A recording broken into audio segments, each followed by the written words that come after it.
miserable and hungry.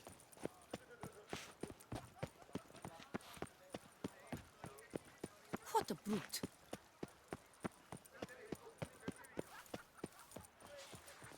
Drinking. The most fun you can have.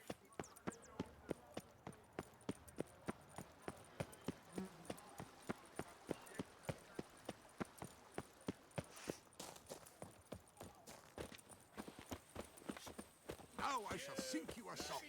1, 2, 1, 2, 3, 5.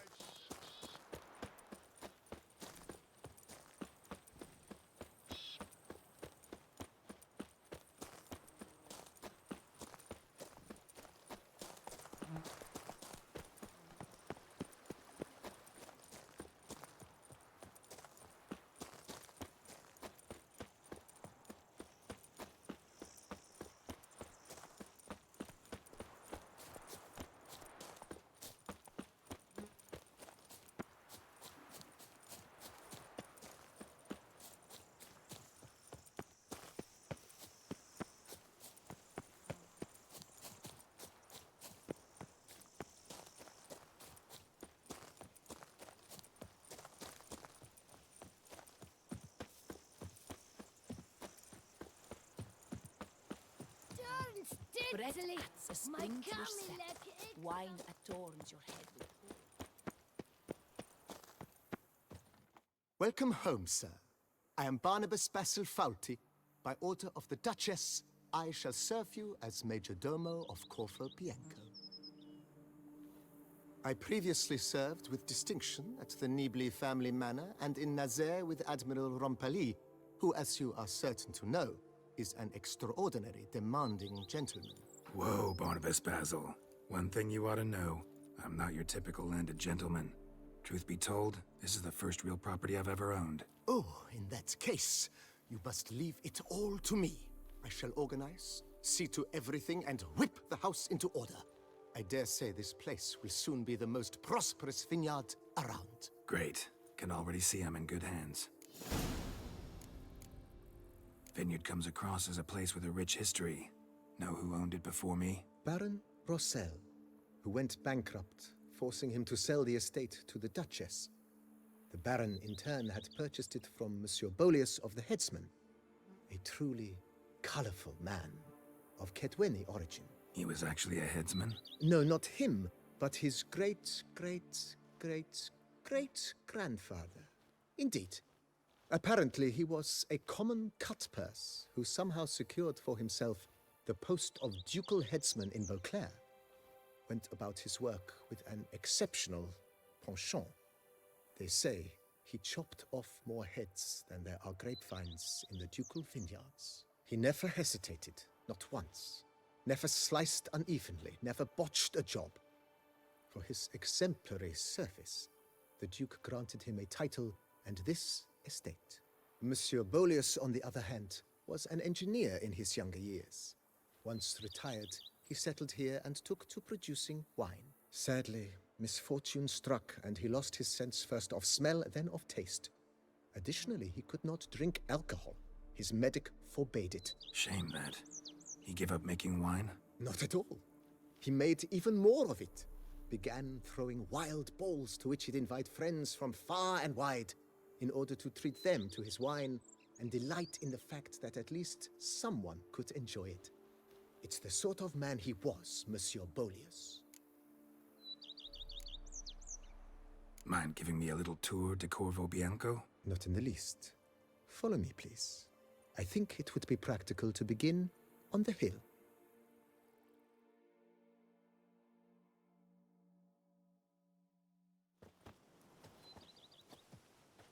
Behold, sir, your estate in all its splendor.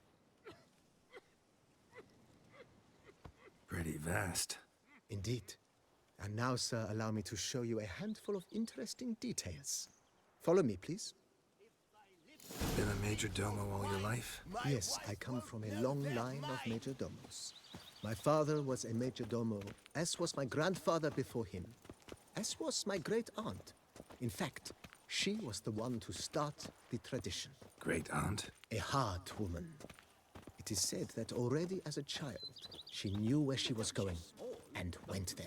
When she arrived in Beauclair, she signed on as a chambermaid at one of the vineyards, then slowly worked her way up to Major Domo. She dragged the rest of the family up the same path. And what do you get for all that work? A cook The servants' quarters. I occupy the green home. With the Duchess's permission, I have hired a full staff. Their salaries to be paid from the ducal treasury. Nice of her. Not the most sightly part of the estate, I admit. But I think it's worthwhile for you as master of the domain to know where the help stays.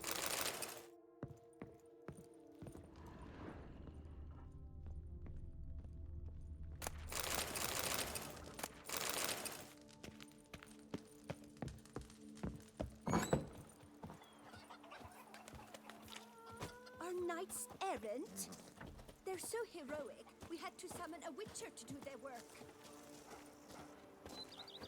Baron Rossel ordered the vines in this part of the estate uprooted and olive groves planted in their place. They look beautiful, especially come spring. Don't look at all bad now, either.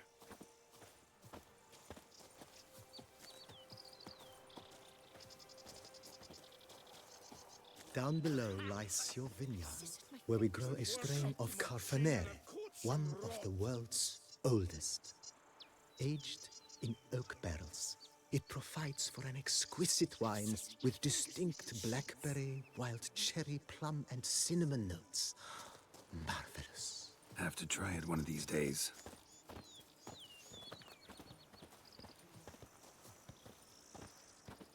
Eat something. Nourish Nice well. Picturesque. Yes, though it ran dry long ago. During the raucous feasts Master Bolius held, he would order it filled with wine. There's a tale about a guest attending a Bolius ball for the first time and thus unaware of the custom. He had suffered great heartbreak and had decided to end his life by jumping into the well. The festivities were coming to a close, and the well was nearly empty when the suicidal guest finally jumped. Instead of killing himself, he nearly broke his legs. To numb the pain, he drank the wine. Drank himself to death? Not at all. When found the next day, he had concluded he'd witnessed twin miracles. The water had been changed into wine, and he had survived. He retired to a monastery in the Dragon Mountains and began preaching the wisdoms of Lebioda.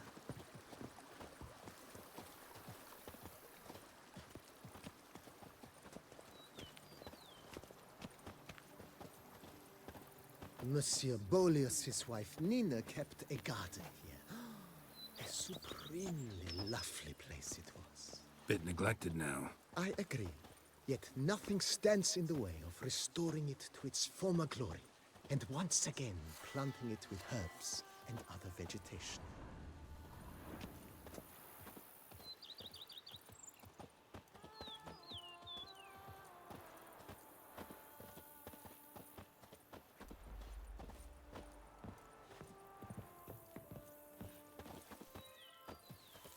Madame Nina planted diminutive, delicate flowers and herbs here.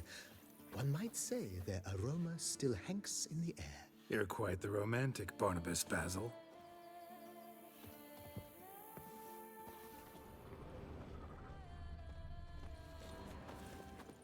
A man who dare not down some red is a man whose wives like to thump his head.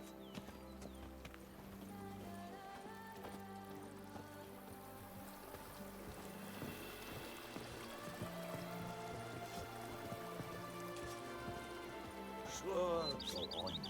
Drink up while you're young, coin in hand. This served as an additional wine cellar in years of plentiful harvests. Bit of work and it'll make a fine stable for Roach. The book of lust is hard and girthy. No one can read the damn thing. I work up to my chin and I've caught some. The cellars, voila. During Monsieur Bolis's time, wine was kept here, but Baron Rossel used it to store olive oil as well. I took the liberty of cleaning up the mess which... I made while fighting the Buxa. Thanks, Barnabas Basil. Appreciate it.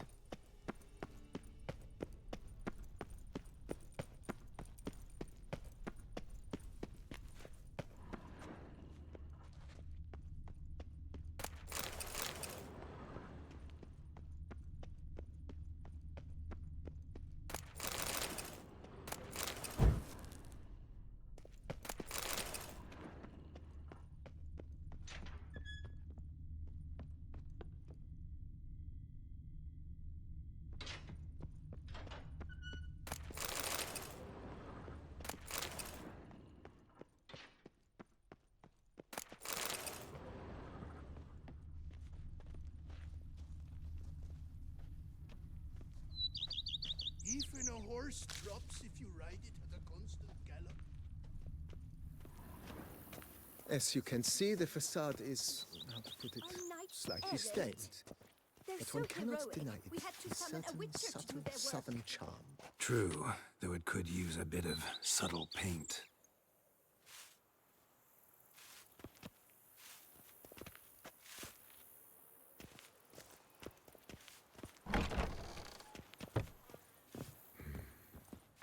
And welcome inside. On the left is the master bedroom. On the right, the dining hall and kitchen. Upstairs, you shall find the guest room, currently used for storage. Not a bad idea. At the moment, the house is only minimally furnished. Yet I believe we will, together, devise some innovative arrangements. A few paintings, for instance, would breathe new life into the abode immediately. With that, sir, you've seen the full lay of the land. Corvo Bianco is a beautiful estate. Though one must admit, time has taken its toll. Forgive me for being forward, but if you were to choose to invest a small sum towards its beautification, consider me at your service on the matter. Think I'll take you up on that. Be sure to come and see you if I decide to do any remodeling.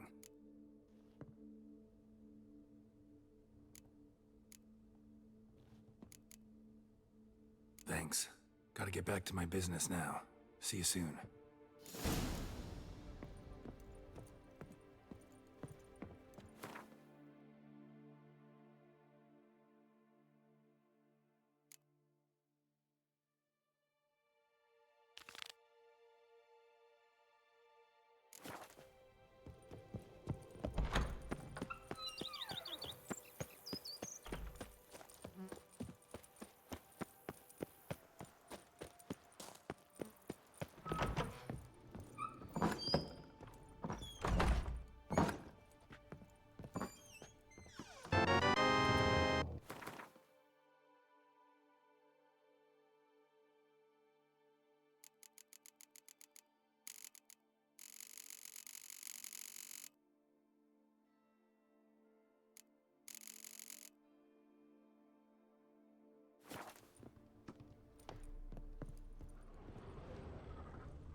My stomach growls like an angry wolf.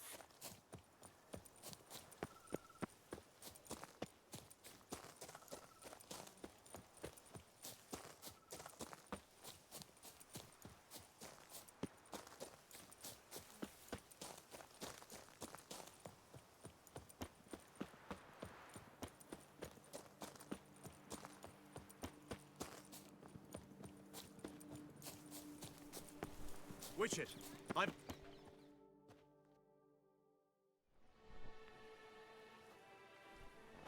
Your wound. Feeling better? It's healing splendidly, though I am to avoid trouble for some time. To be frank, that is precisely why I wish to speak with you. Want me to Thank you stand for in the sub. Take on some trouble on your behalf? The sub. That could very well be the case. You see, there is a maiden, nay, a lady. I suspect someone's cast an ill spell upon her. A curse, perhaps. Let me guess. She suddenly grew cold, haughty, and distant, though the night before she was flirtatious and alluring. Tut tut, Witcher. You jest, yet the matter is grave. Though true, the lady in question is dear to my heart. I shall not deny it.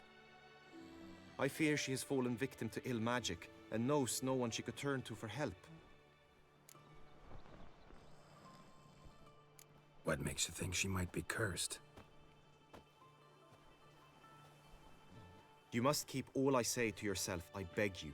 I would never dare to be so indiscreet normally, yet I'm troubled about her, for her. Vivienne shuns the company of others. Though the fairest maid at court, she keeps men at a distance. I thus determined I would resort to trickery. Trickery? That even befitting of a knight? In war, yes. And what is love if not battle?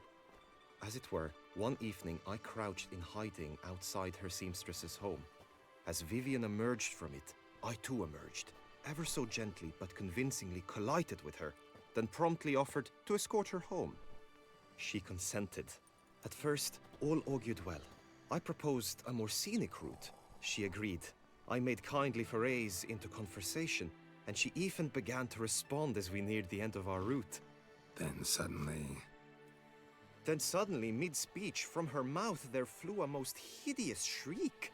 I stopped stone cold in my tracks while she turned red, then promptly ran off. I did not give chase, that time. I attempted to approach her on several ensuing occasions, to learn what had happened, for I feared she had become entangled in some trouble. I noted that often, come night, she ventures into the woods, where I've seen her walk about a glade near a pool. I've striven on occasion to follow her, but lost track each time. It seemed then she'd melted into the air.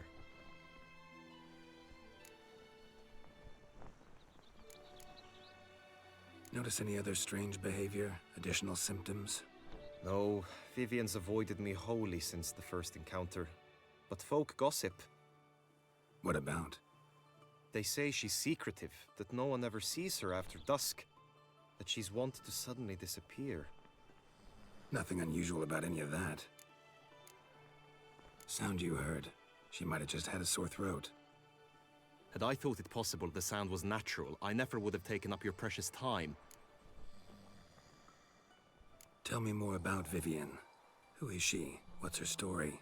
She's Her Enlightened Highness's lady-in-waiting. Her mother was a lady-in-waiting, her father a knight. That is all I've learnt, for the Duchessa grows angry when asked about her. Vivienne spends her days within the palace walls. Yet we are in luck, for she has been named the tourney's patroness this year. Thus, each participant will be granted an audience with her. Got a problem then. See, I'm not a participant. I've devised a solution already. You shall take my place in the lists and thus gain the chance to speak to her. I was looking forward to winning the tourney, very much so. Yet for Vivienne, I am prepared to sacrifice anything.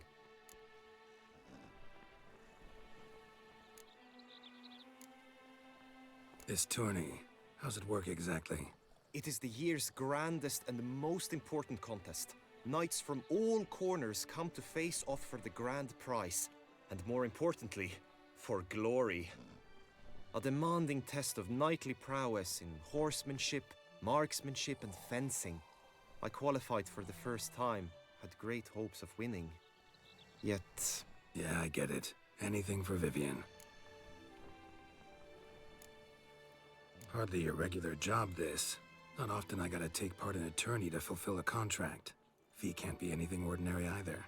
I'm no magnet to command heaps of coin, but naturally I shall award you a just amount. How much do you demand?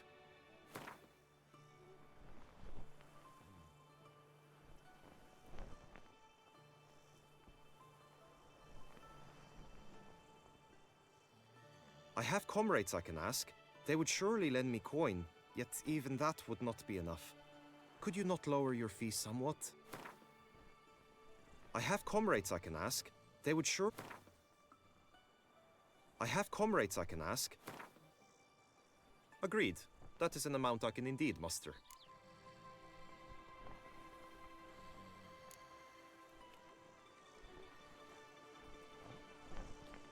Fine, I'll look into it. Gotta admit, piqued my curiosity. I shall be forever in your debt. Now, we must ensure you are not eliminated from the tourney before you can meet Vivian. Meaning? Could you show me how you shoot, ride, and fight, perchance?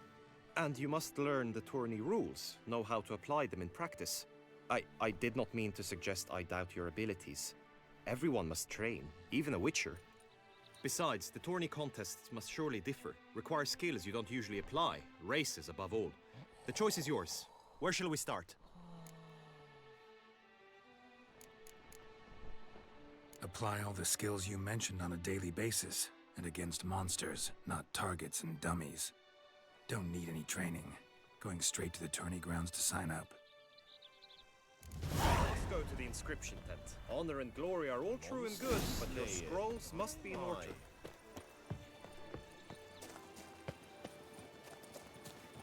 What a specimen. He scared the fright out of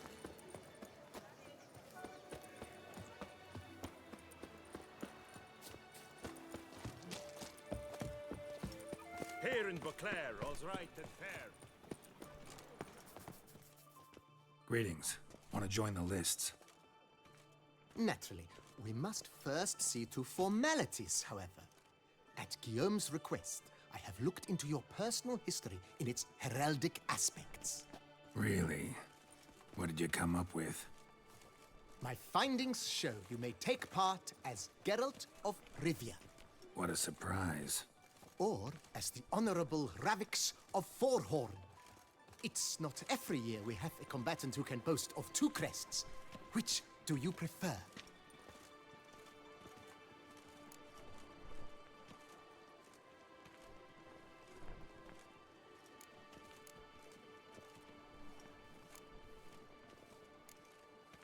Ravix of Forhorn?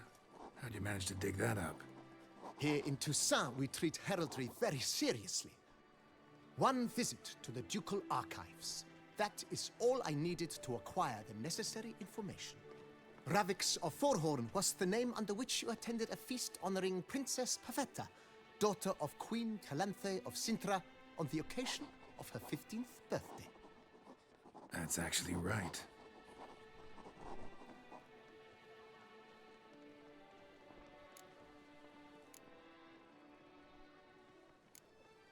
The Honorable Ravix will do. You may now take the shield bearing your crest. I'm a Witcher. Shields aren't something Witchers ever use in combat. Who mentioned using it in combat? Not I. The shield commemorates your participation in the tourney. You may take it as a souvenir.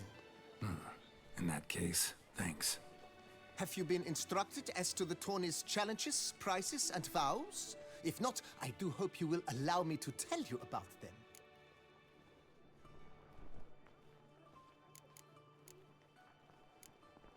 You say something about vows? As is our custom, knights make vows to which they hold for the duration of the tourney. Each swears on something which to him represents his most cherished virtue. Gonna come right out with it. I'm a sucker for prizes. The winner of each contest shall receive a trophy. Whoever has the best result once all contests have played out shall face last year's champion in a final duel for glory and the title. Should you defeat the reigning champion, the grand prize will be yours.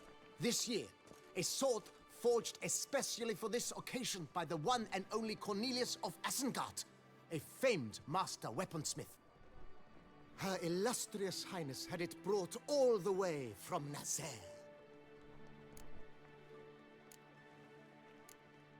Guillaume told me a bit about the contests. Rather make sure I'm clear on them, though. An admirable thirst for knowledge. There are contests 3. A shooting range, where you will compete side by side with an opponent. A horse race, during which you will seek to complete the course within a specified time. Any targets hit with bolts or dummies felt with blade will increase the time you have. Finally, the group melee in the arena, crowned with a duel against last year's champion. As each contest ends, its results will be posted on the board outside my tent. This way all will be apprised of who leads at any given moment. Convenient.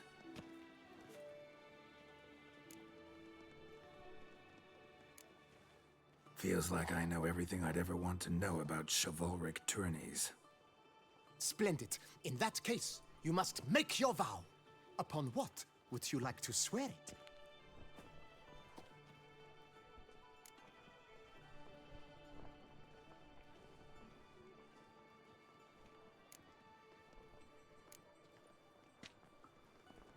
I vow on the love of my lady, Yennefer of Vengerberg, to respect the chivalric virtues. May the gods succor you in your endeavors to overcome. Sign here, please, then fill out these forms. That is all I need from you. Now, as arranged by Guillaume, you shall be fitted with appropriate armor for the tourney. Shiny. You have also been assigned a tent for the tourney's duration. It stands near the arena. Good luck.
Do not even dare!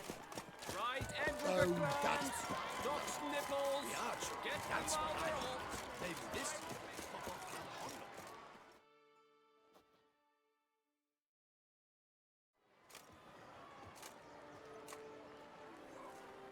Geralt, well, I'll be. Have you decided to turn knight errant?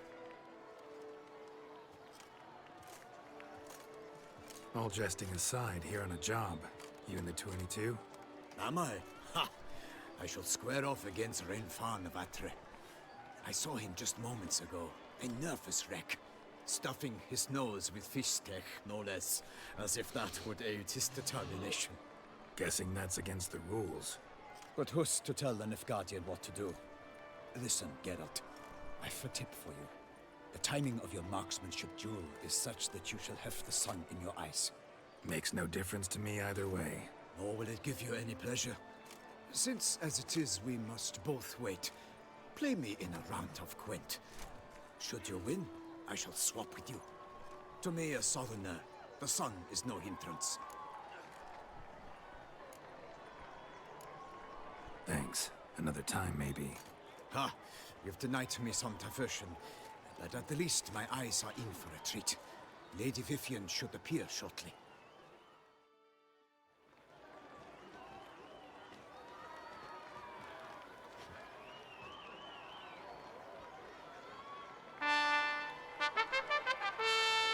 Fair knights, I salute you. The honor and duty of tourney patron have fallen to me this year. Fight honorably, so that I may bestow upon one of your number the tourney's grand prize. You have sworn your vows. You have readied body and soul. The time has come to test them.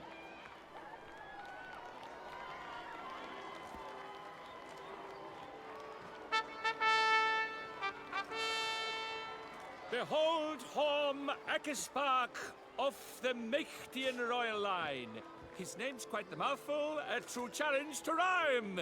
His targets to be hit centrally and true are the ones in blue. Against him, new blood, a knight unknown till now. Seraphix of Forhorn, give us a bow! The targets he must with his quarrels thread are red. May the better man win.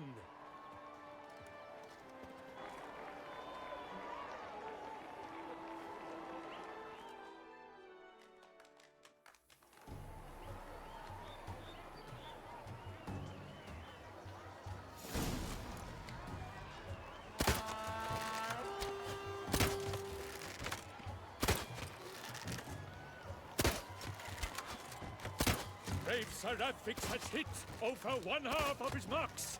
Will he manage to prevail? Are these glories first sparks? Tragic.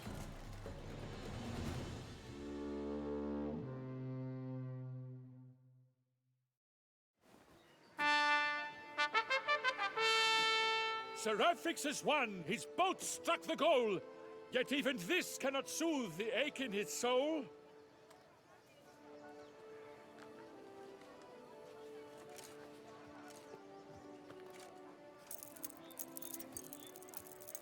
Your prize, sir.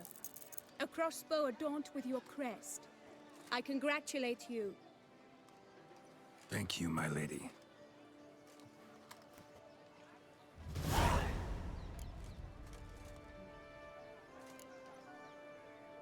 Would you tell me about the other prizes? Alas, I cannot devote more time to you than to the other combatants.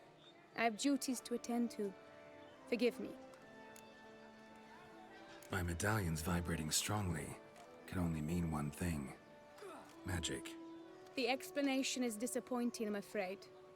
The fragrance I use, it's mixed by a sorceress.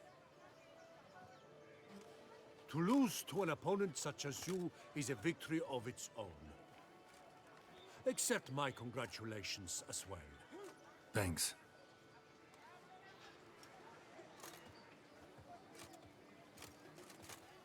Good work! In the interim, I managed to determine which tent Lady Vivian occupies. Perhaps you could find a clue within it. You're right. Vivian's cursed in some way. Sensed it when she opened the tourney. In that case, we've no time to lose. Let us go.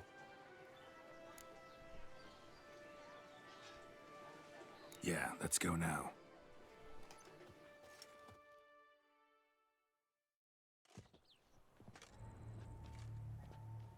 This is her tent. You must look inside. Search it. I shall hoot like an owl should someone approach.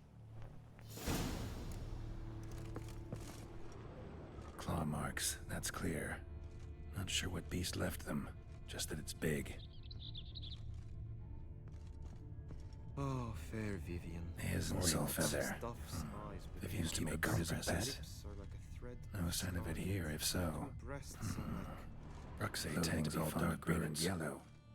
Seems Yen's not the only one with a fixed color scheme. Someone approaches. Quickly! You were supposed to hoot. We shall speak later. We must return to the tourney now. It's time for the second contest. Sirs, what seek you in my lady's tent? Inspiration? Be gone from here!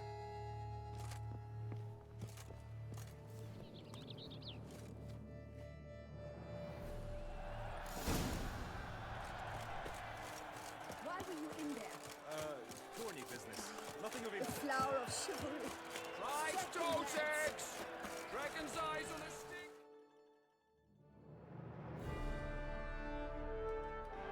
Behold, gallant knights and ladies decorous! Gaze at the host assembled before us! Look upon chivalry's best and most storied! Come from far lands, here to seek glory! Hear now their names as I shout them aloud! Savor their titles, of their presence be proud! Halmarin, the Baron of Longthal! Linus of Metina! Rainfarn of Atra! Horm Akaspark of Meikt! Donimir of Troy! Guy de Boisfren, in service to the Duchess! Delwyn of Craigiau! Count Tai of Dondal! Ansay of Lyria and Rivia a prince! Graphics of Forhorn! For Gregoire of Mount Gorgon, let out a roaring cheer! The faint fire of silence, tourney champion from last year! Today's winner of contests, his victory to secure, shall face a Gregoire in a challenge severe! Does ignorance demand a bard intercede? Does someone need telling how tourneys proceed?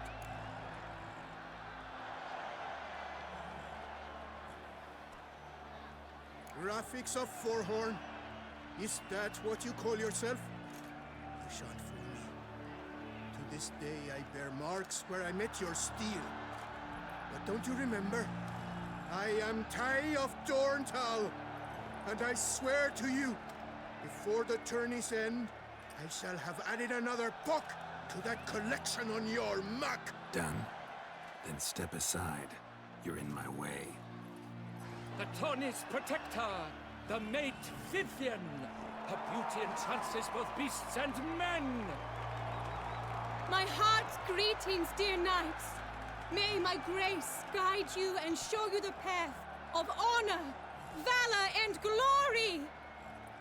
Accept my wishes of good fortune, sir, and devote all your strength to the tourney, and only it. The time has come for you, Sir Knight. Mount your steed. Swift be your flight. Ladies and gentlemen of lineage illustrious, soon steeds shall swarm like ants most industrious. To beat time's passage they'll ride like the gale. What a sight to behold, what a lark, what a tale!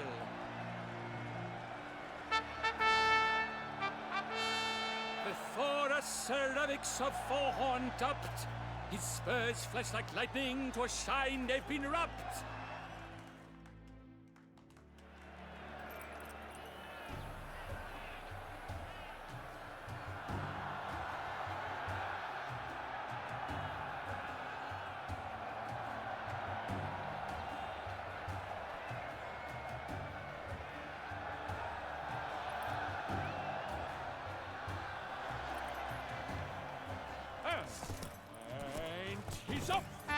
the thunderous roar, who pounds the ground. No legion of drummers could make such a sound.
I shall be famous one day, as famous as you.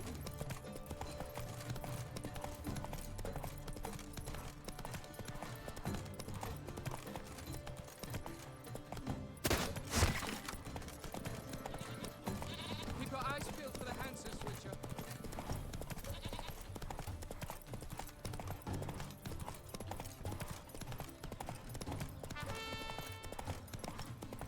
A Witcher. We could use one around here. Full house. Smell that?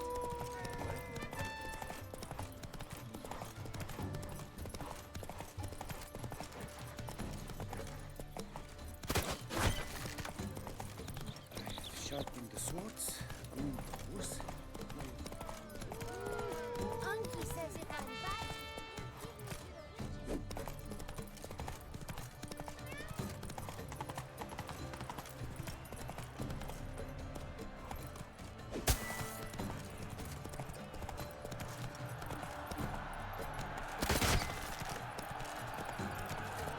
So close! Will he last? Endure and keep pace? What tension, what stress, what a mob! Slower.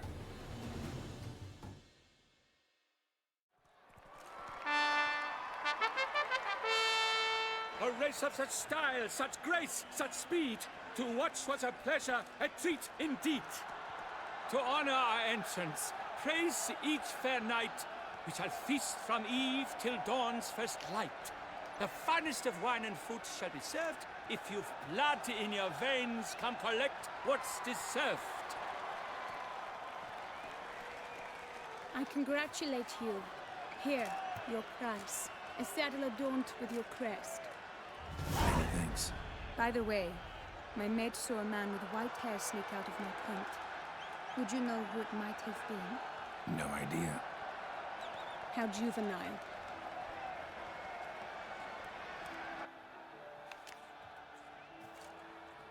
Congratulations on your win. In stellar style, no less. Ah, I no longer regret I was not able to participate. Almost. We must drink to this. Come with me to the feast. We shall await Vivian together. Lead the way.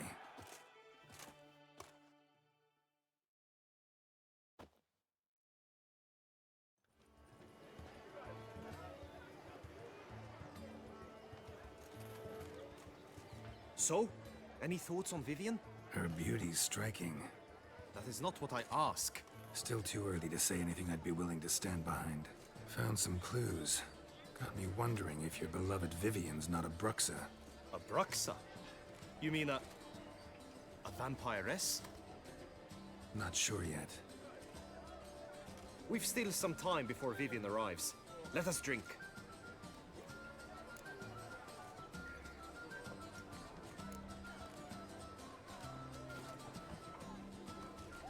To Vivian, may you find the means to aid her. To Vivian. Ah, When I first laid eyes on her, I finally understood what all those poems and ballads were trying to say. Love's not poetry alone. Sometimes it's prose. Sometimes it's just plain ugly. You say that only because you do not know Vivian as I do.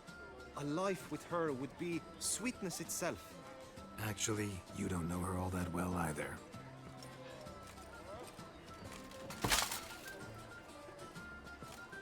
Dropped something.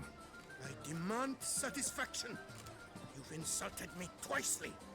And twicely ought to be enough. You refuse to duel? Then I shall show you how I treat cowards!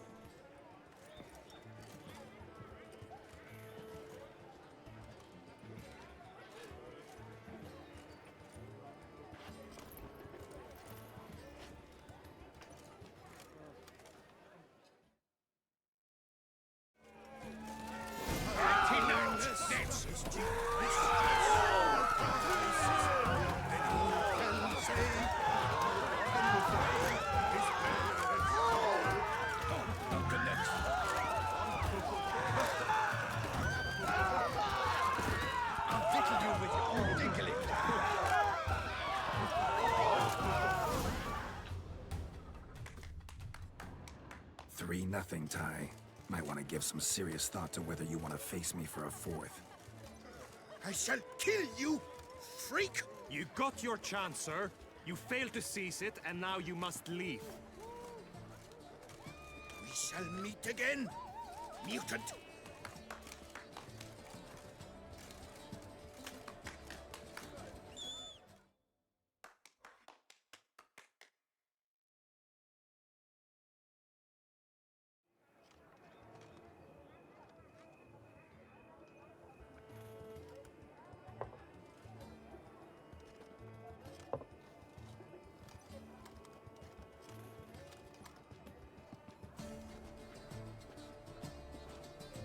My heart swells to behold this beautiful celebration of valor and honor, and to witness you, who embody the chivalric virtues in your lives, strive for greatness. Yet, after a time of combat must come a time of peace and respite. Thus, I invite all who fought in the tourney to this feast held in your, and none other's, honor. And should any among you crave solitude, private tents await you nearby. The group melee shall take place on the morrow. Glory shall be within grasp for each and every one of you. The best among you shall have the honor to face our reigning champion, the famed Gregoire de Gourgon, victor of last year's tourney. Celebrate, make merry, revel as you will, yet be mindful of the trial that awaits you tomorrow.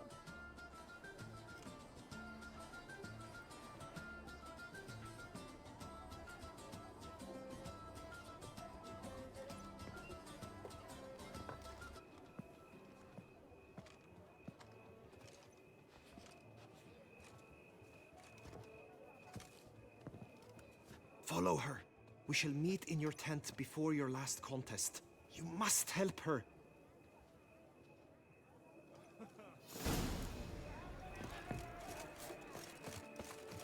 Witcher!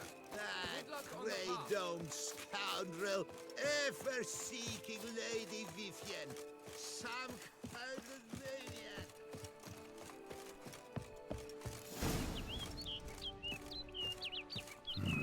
Strange. Was sure I'd find her here. Vanished. Melted into thin air. And that bird. She a Bruxa? Flew off. Worth going after.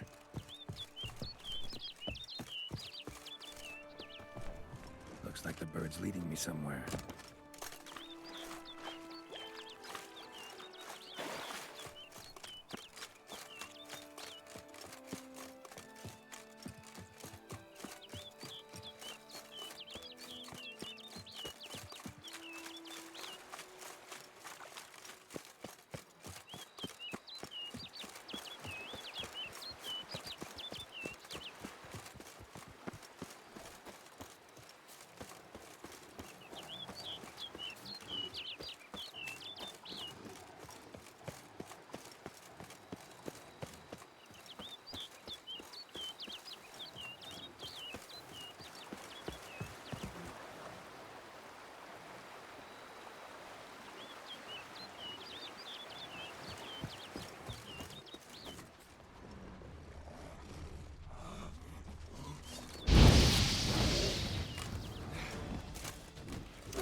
off over the hill. Might be quicker to pass through the cave.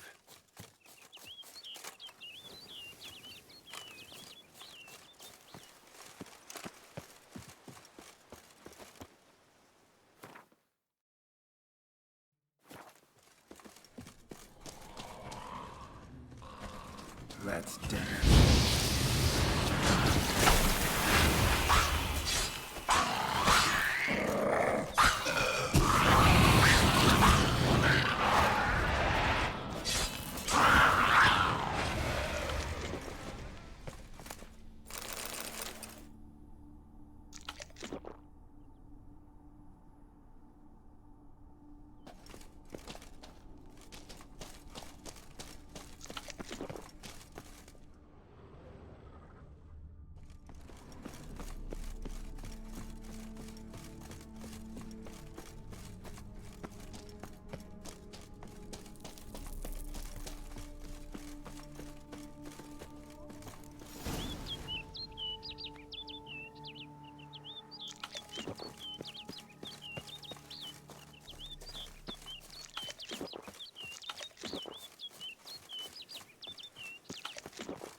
Witcher. Lady Vivienne? Counted on me getting lost. I did. I thought you no different from the knights. Good at tourneys, hopeless in the face of true danger. I was mistaken. So you're not actually a Bruxa? A what? Suspicion I had, that you might be a vampire. Certain details seemed to confirm it. Then I changed my mind. Anyway, unimportant. Hear you come to this clearing often. This is where it all began. And as I was not able to evade you, save myself from you, then I want it done here. In this very spot. With no witnesses. Want what done? Why, you are a witcher. You were hired to kill me, were you not? Then do so, now. And do it quickly, I beg you. I shan't resist. Witchers only hunt monsters. And even then, not all. You're no monster. Then what am I to your eyes?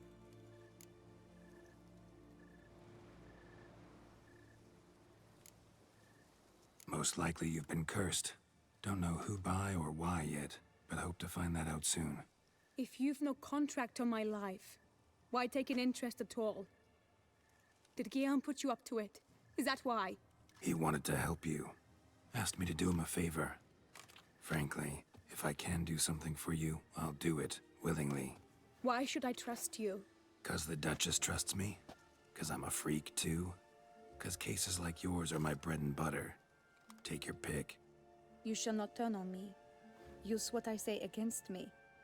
You shall not tell anyone?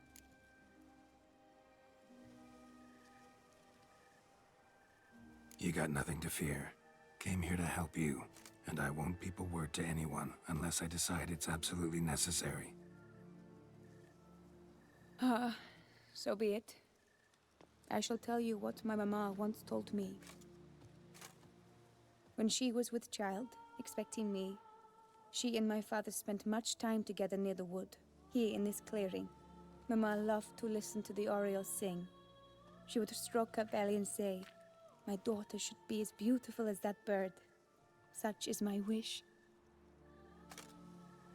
But a creature dwelt in the wood who envied my parents their happiness. One day it appeared before them to say the whole wood belonged to it, and they had dared to delight in something that was not theirs. It demanded payment. And when my parents said that they had nothing, it claimed their unborn daughter as its own. Parents ever describe the creature? They called it a nymph born of the deep woods, with no mother or father. But I was too young, too distraught by the curse's onset to ask after details. What happened after that? Nothing at first. I came into the world a perfectly normal child, and my parents forgot that day's events.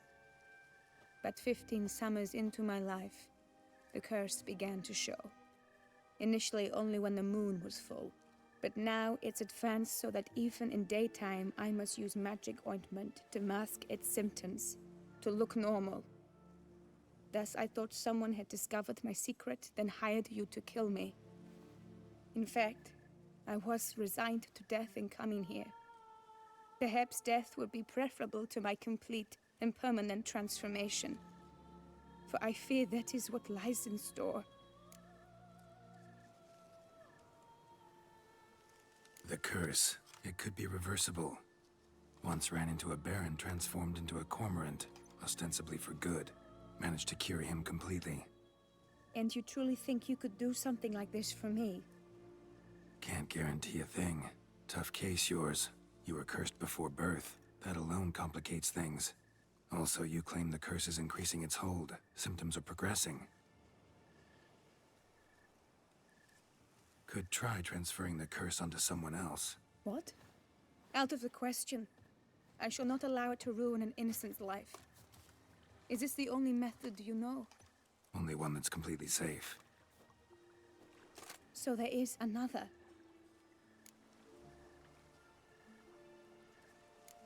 All right, there is another.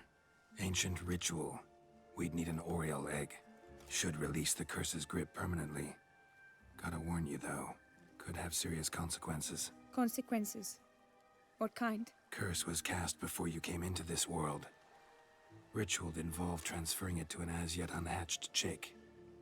You'd be free. Thing is, you could be left with the average lifespan of an Oriole. 7 years. I understand. Alas, every rose has its thorn, and there are no happy endings. Yet truth be told, I never thought I would get one. I came here prepared to die, yet you wish to give me 7 years of life. Real life, free life. This is no dilemma. I agree, wholeheartedly. I see why. I understand. Don't have to decide just yet. Think it through. I will. They must miss me at the tourney grounds by now. Shall we? Return. Let's. But are you gonna... Yes. I cannot appear there all in feathers. Pardon me for a moment.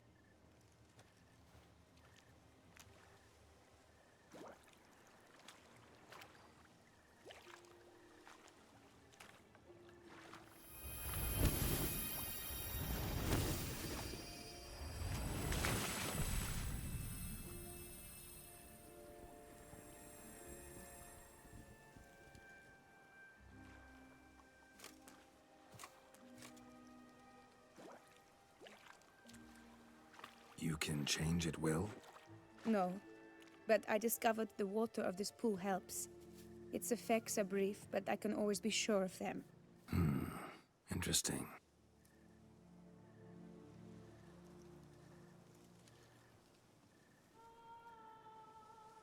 Come.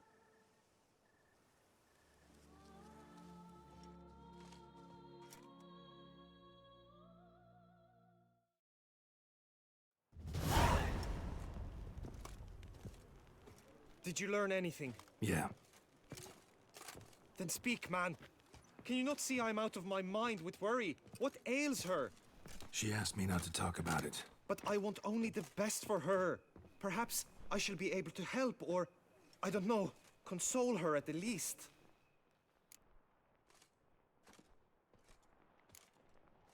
Vivian gave me the details of her situation, but she did so in confidence. Promised I wouldn't tell anyone. But I'm not just anyone. Why, I would do anything for her. I was the one to ask you to help her. You cannot shut me out now. I'm sorry. Look, in time Vivian will come to understand what she owes you. I'm sure of it. But until then, you gotta understand the whole world doesn't revolve around you. How dare you lecture me? This is not the aid I sought. And to think I gave up my spot in the tourney to you! I regret it now. Do you even intend to compete to the end? Or now that you've bound Vivian to your terms, you no longer see the need?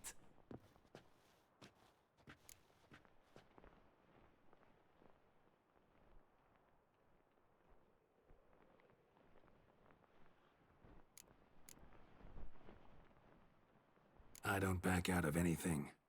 I'll take part in the last skirmish. Besides, Vivian will be busy till the tourney's end. Indeed. In that case, you must meet the other knights of your team. They await near the arena's entrance, by the training ground. Got it. Thanks.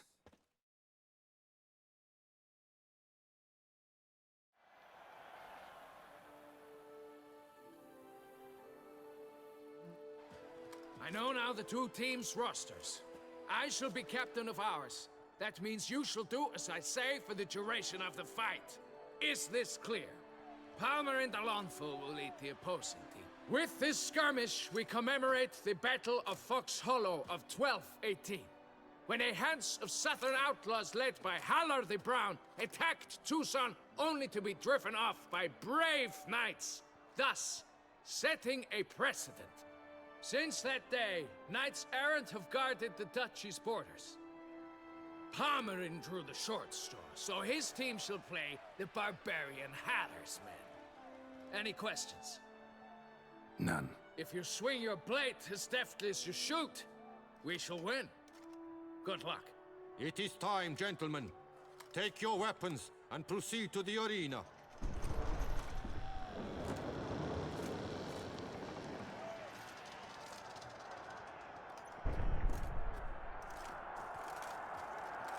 A cheer for the knights, the ladies, the lords. For our next entertainment, the teams shall cross swords. 2 rifle crews, 2 coteries shall fight full tilt till one's dropped to its knees.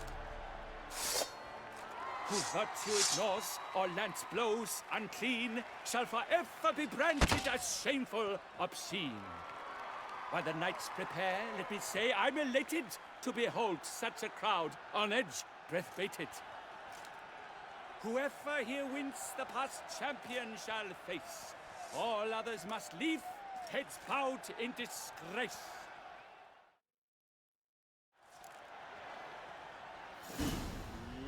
Let us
begin!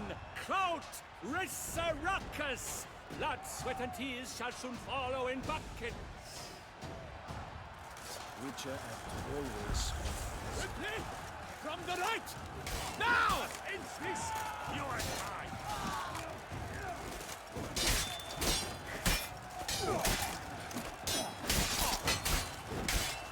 Ever fight a Witcher?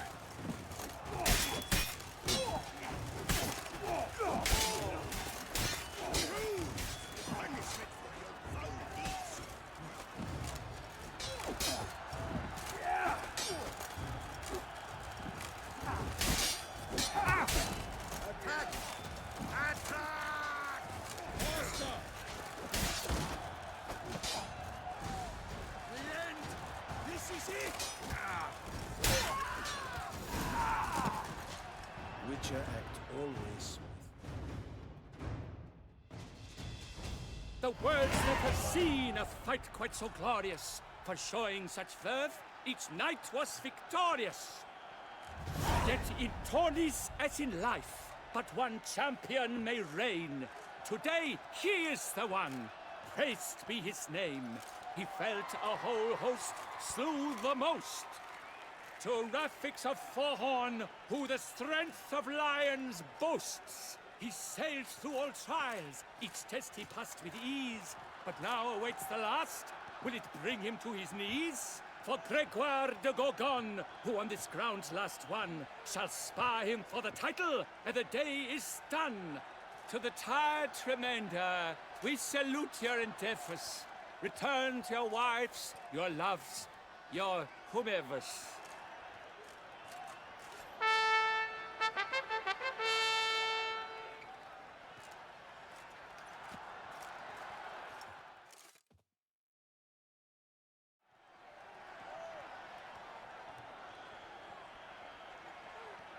It is time.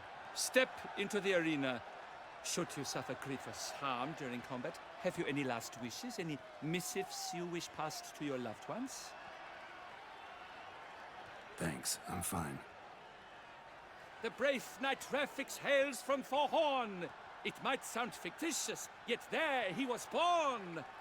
Now entering the grounds, a titan of infamy, Gregoire de Gorgon, victor of Lastis tourney.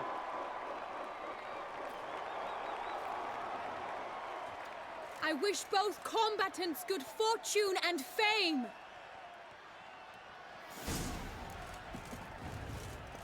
They sink the grounds, the titans locked stairs, ferocious and spry as wolves hunting hares. Mesdames et messieurs, our victor, our champion, the unequaled and silent Gregoire de Gorgon! Hip, hip, hooray! Hooray! And now a few words from our sponsor, the Tufo Vineyard. For strong bones and feet, drink Tufo. A wine for your table, a wine for your soul.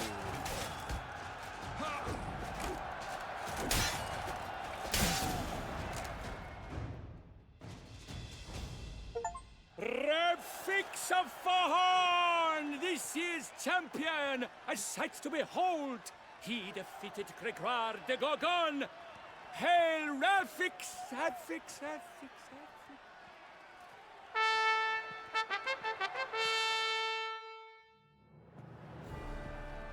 As patron of this grand tourney, I've the honor to decorate our grand champion. His vow he made upon his love for his heart's captor, and it was doubtless this vow that carried him to this splendid victory. He showed great courage, great strength, great composure. He fought nobly with honor, and thus rightfully deserves the title of this year's Champion of the Arena! I need to talk to you. Not now. We shall meet later in my tent. I've duties to attend to, as do you. Folk regard you. The least you should do is wave.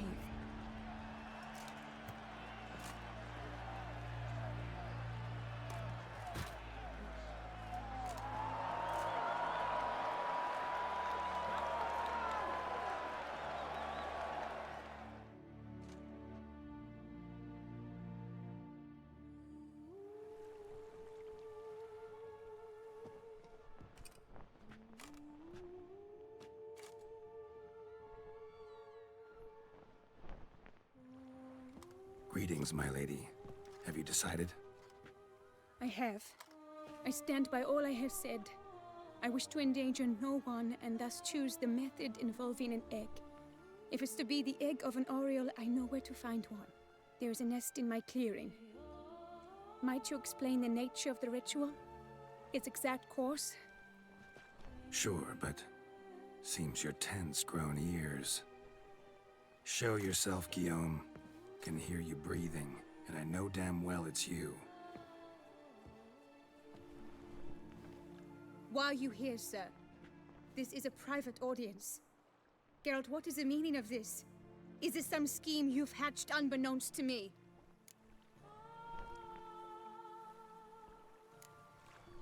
Guillaume's no foe. Though there's little honor in meddling, he meant well, means well. You guessed correctly. He was the one to hire me, but only because he wanted to help you. My lady, I live to serve you. Whatsoever you require, you need but beckon. I am yours to command. Are you quite finished? Is that all you wish to say? I suppose so. So you shall do what I command, sir. Very well then. Listen carefully. Leave this tent, turn towards the duchy's northern marches, and run. Run until the Tawny grounds are no longer within sight. Return only once you've cooled off. Then leave me be forevermore. Understood? My lady, but your troubles. I only wish the Witcher see. Out now!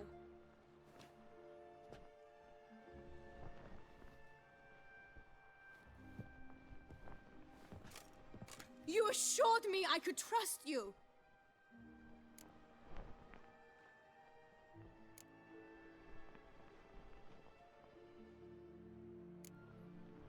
Absolutely sure you did the right thing? Not too hasty rejecting his help? Can't conduct the ritual using your reflection without him. Needed someone who'd willingly assume the curse in your stead. And you thought I would agree to this? No, Geralt! When we spoke in the meadow, you told me of a ritual which required no lusty knights to aid us. This is the method I wish to pursue. Need to find an egg, preferably an Oriole's. Ritual itself isn't complicated, but like I said before, there'll be a side effect. Still sure you want to go through with it? Yes. I saw a nest in the clearing where we spoke. But before we go, tell me, what will become of the chick? We'll have to break the egg. Like you said, not everyone gets a happy ending. And for a dream to come true, there must be sacrifices. Very well. Let us go.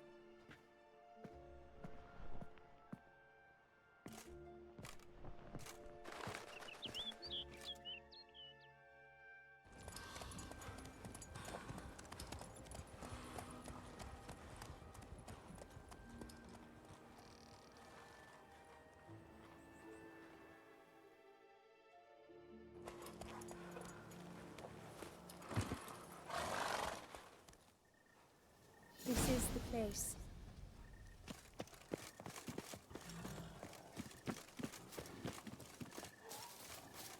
Oh no! A panther's gotten at the nest! Stand back. I'll take care of this. Damn.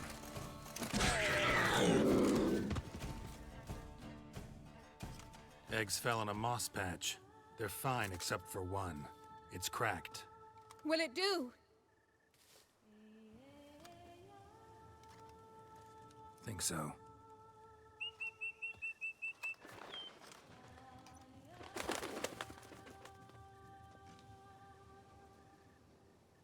Now what must I do?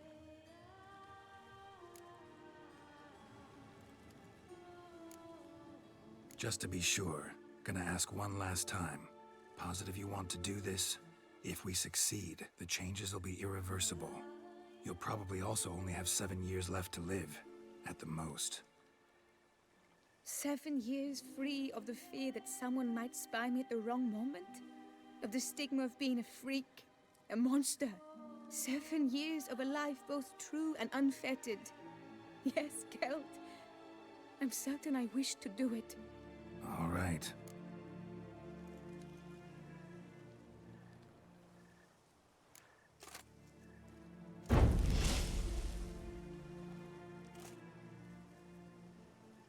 You need to concentrate now.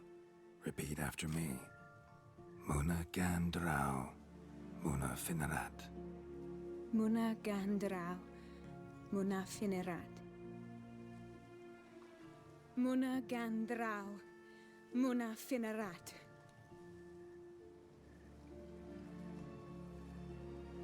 Muana Kandarao. Muana Finra.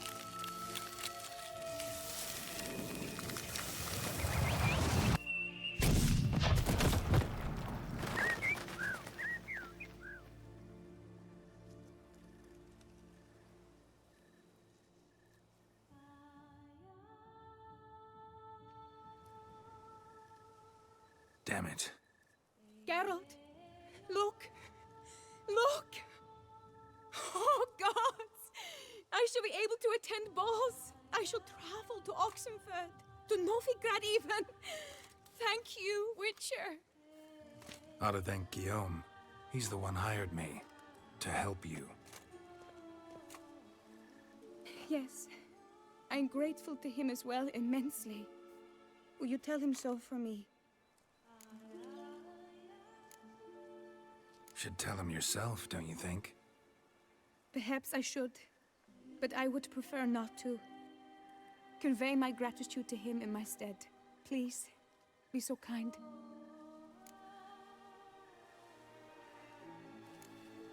Sure, I'll tell him.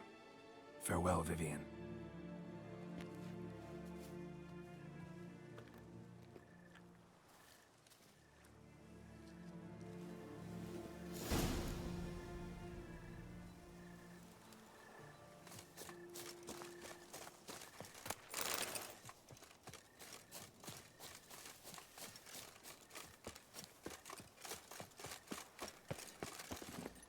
Come on.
Move it!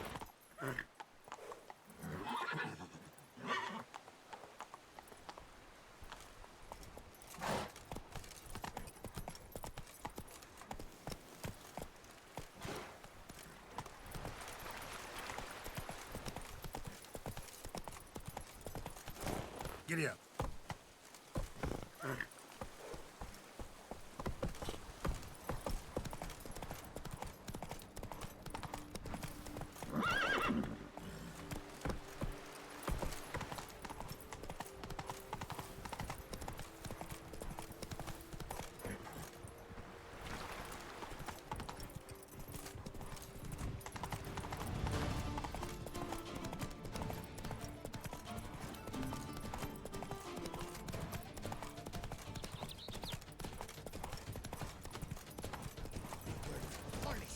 The gods have sent the beast as punishment for our sins. We have ceased to succor our ancient traditions.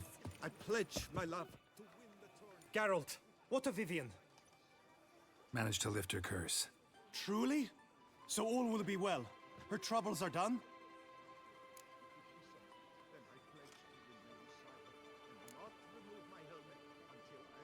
Method she chose worked. Thing is, she might only live for a few years more. 7 or so, most likely. Though I could be wrong. You had better be. You failed me, Witcher. I placed my trust in you and— It was Vivian's decision. Wanted to do it her way. Can't blame me for that. Got this bard friend. Philosopher too, I guess. Amateur. He'd say, if you love somebody, set them free. Do you know what, Geralt? You earned your reward, so take it. But keep your advice to yourself. Adieu.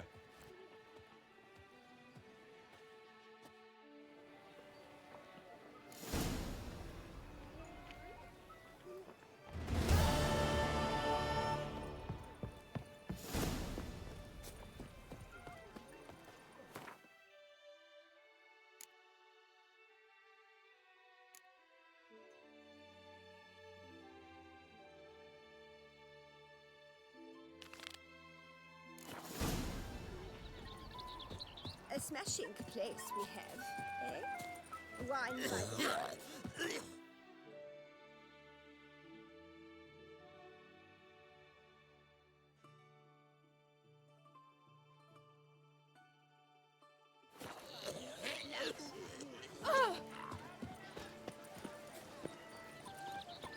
I wish you The help. gods have sent the beast as punishment for our sins.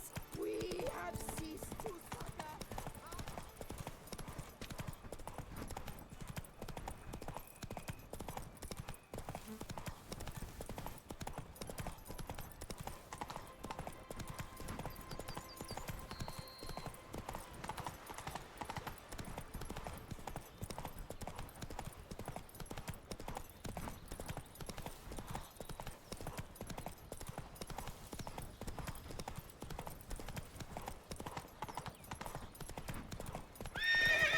That's it, Roach.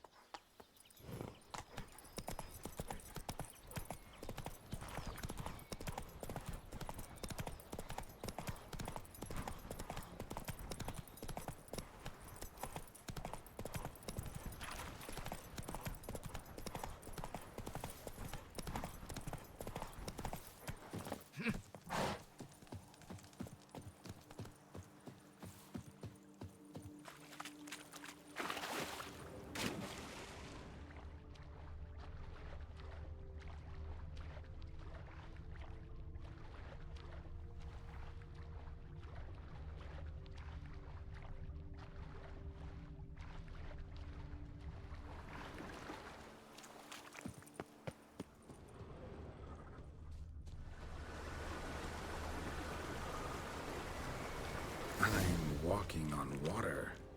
Just like... Hey, happen to know how the hell I can walk on that water?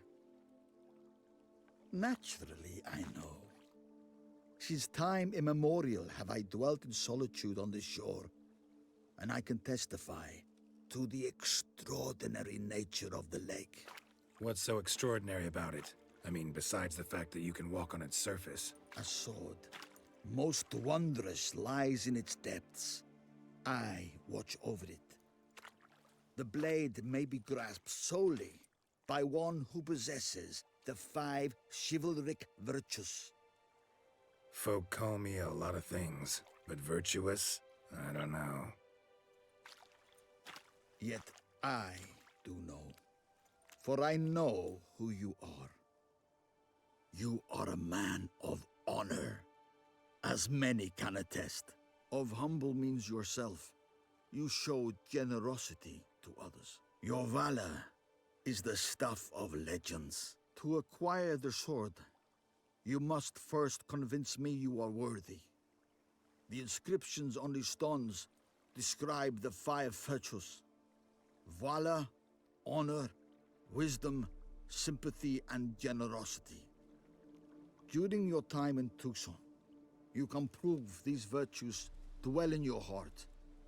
In this world, there are many in need. They will help you prove your chivalry.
Return once you've proven you possess the 5 virtues.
Move it!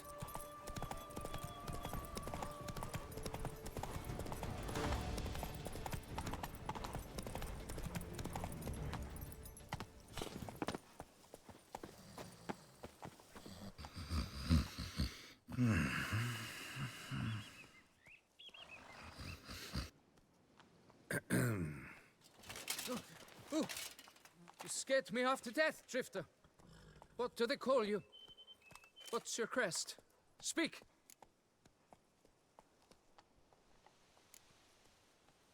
Ravix of Forehorn. My crest shows a maiden sitting astride a striding bear. So, now that we've had our night-to-night chat, mind telling me why you're here? For the head of Grotori, the monster from yon cave. I swore on my honor I would bring it to my betrothed, mounted on a pike. Mm-hmm. Made any progress? I've been gathering my strength. I shall attack soon. I gave my word, and my word is my honor.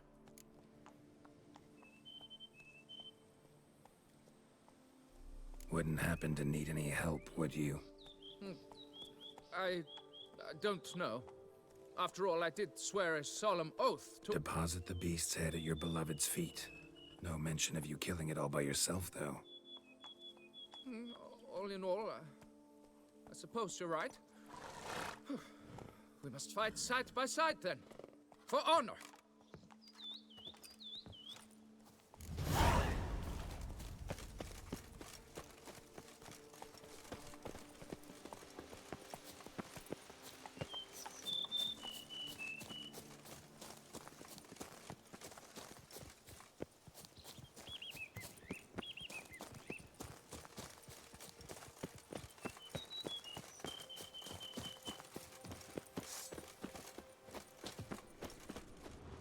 But I should be the one to lop off its head. We gotta kill it first.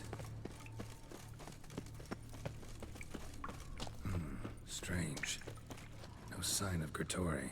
Perhaps we should turn back? If there's no beast, there's no beast. Damn shame, but we tried. Not so fast. Let's take a look around. Impressive. You'd think you were in a winter garden.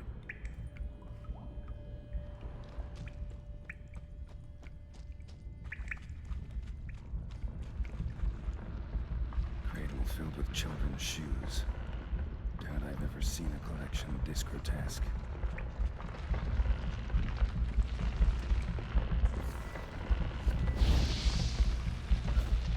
Something on the other side.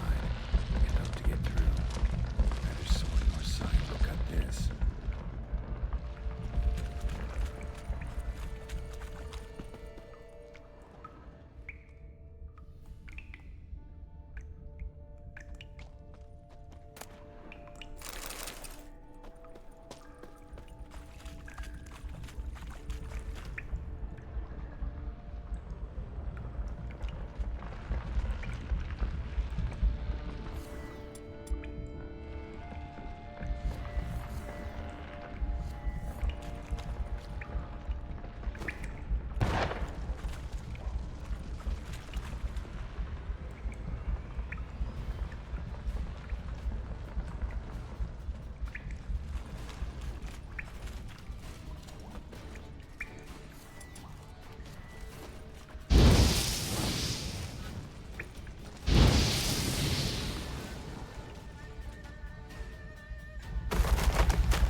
By my troth, the damned brute was sturdy. I'm grateful, Witcher. You aided me greatly. Please, you must accept this trifle as a token of my gratitude.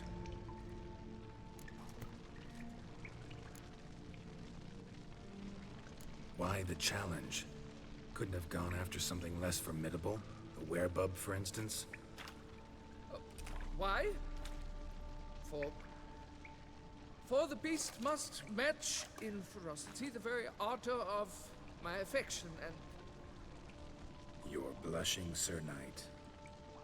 Oh, it's my betrothed. The thing is, she champs at the bit to get married when we've not known one another but 2 years. So I vowed to slay Gertori. Thought it would buy me time. To battle such a beast, why, it could take months. Mm-hmm. Especially at the rate you were going. High time you returned to Beauclair, brave knight. Nay, nay. The head of this beast is a trifle wholly inadequate to express the love I harbor for my betrothed. The world awaits. To honor her, I shall cut down another, more terrible beast.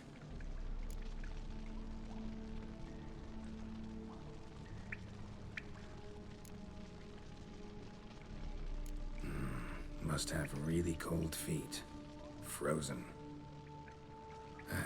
Can't say I see it happening, your success. But do what you will, and good luck. My thanks, Master. To fight at your side was an honor.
Go, go.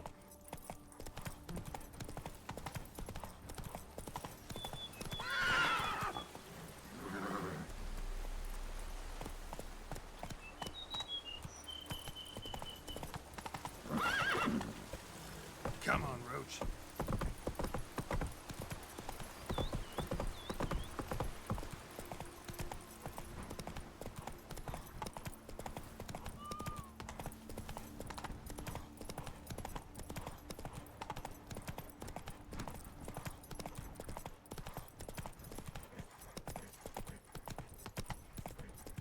You are the famed Geralt of Rivia, are you not?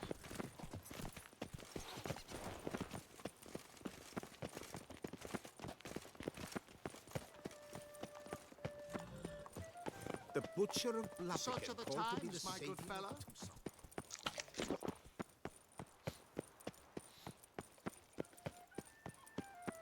Appearances deceive, Witcher. Beware.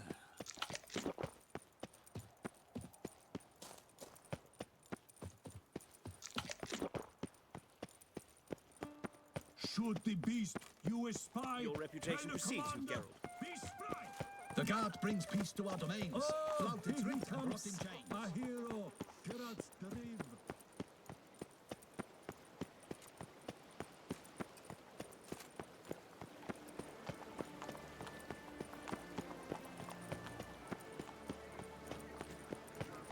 A return to traditional values and A slashing place.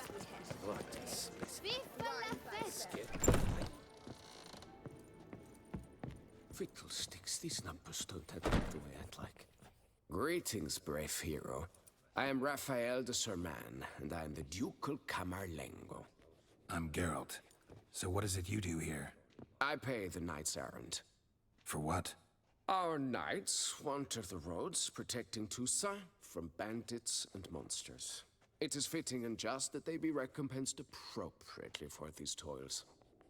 Note, sir, that should you successfully smash a Hans, save a brother knight from peril, or extract a captured merchant from the hands of cutthroats, come see me. You shall be rewarded.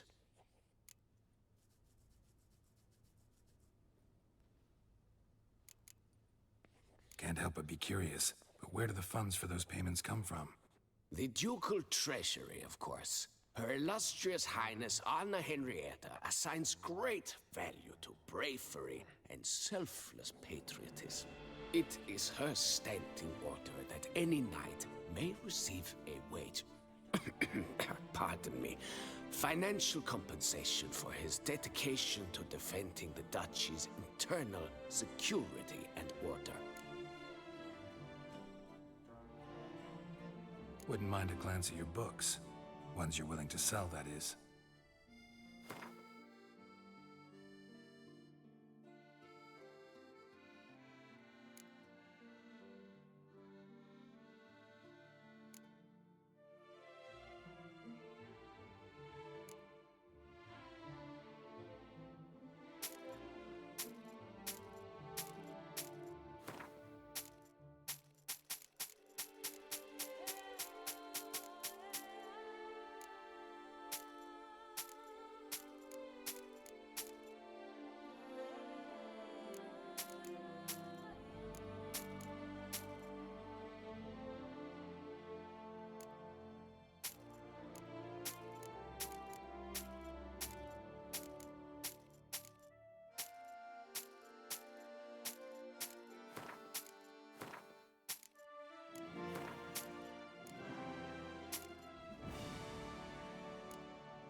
Well, see you later.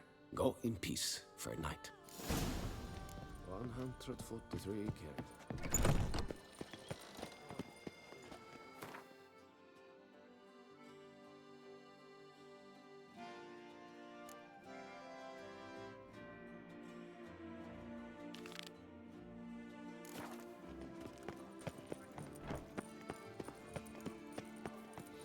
Oh, the Witcher! The one that Duquesa summoned! I've got a card too! Here, that Witcher's rather handsome. Problems? Hire a Witcher. It's a good thing.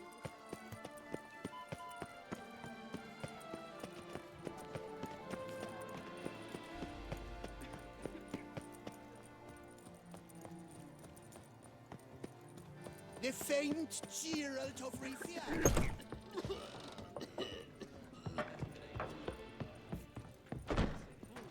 Whose notion of order is this? Why doesn't someone... What's this about? The notice, is that it? Are you a Witcher, Master? Noises at the cemetery. You the one they bother? Yes, yes, and I'm alone in that, it seems. That is, no one else has bothered to take any steps, though all must hear the racket.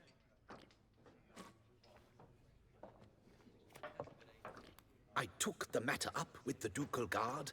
They claim they found nothing, but I'm not sure they even bothered to look. What's left for me to do? Should I sniff about the cemetery myself? How much will I get for this? How much would you like?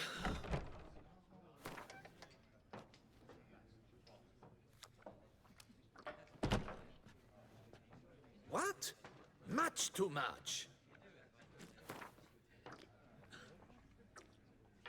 I don't believe I have that amount. Agreed. The noises, they pretty regular? Each night, I live next door. I hear it loud and clear, as if through a horn someone had stuck in my ear. Ah!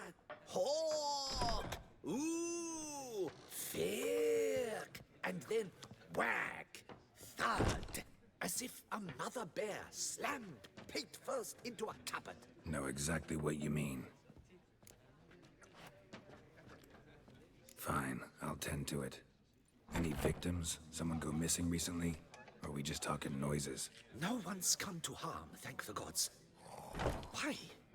Do you think it might be a monster? Could be, but doesn't need to, though. Might also be grave robbers, tramps. Remains to be seen. I can't rightly say what would be worse. Whatever the case, Godspeed, Master.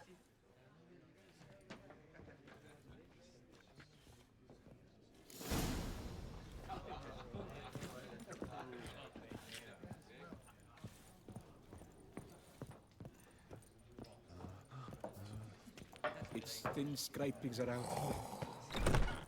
Aye! Let me live. Remember me? I lent you coin for wine. A few coppers for bread, please, sir.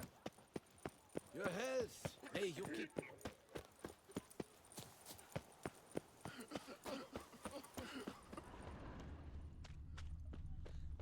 Can't hear anything, but might want to look around anyway. How's Samantha?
Noises could be coming from grave robbers.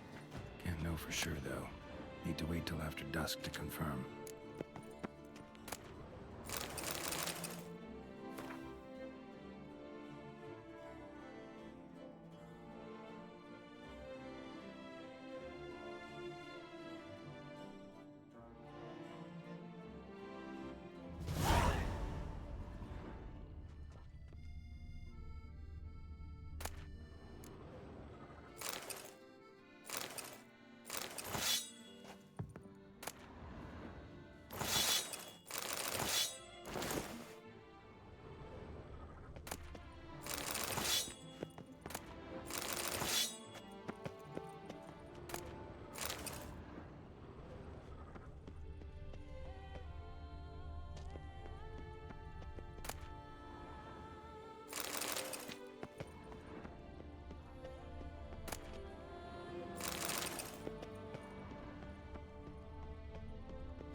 Graves dug up. Thing is, grave robbers don't usually wail and moan that much.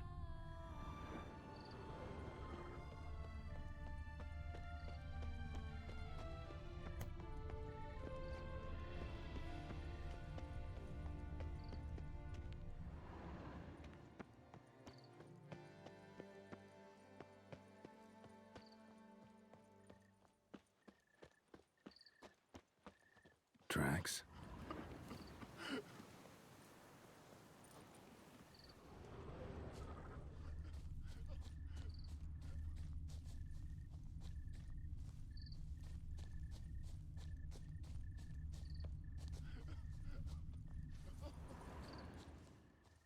Trampled grass and bloomers. Not the kind of moaning he meant, though.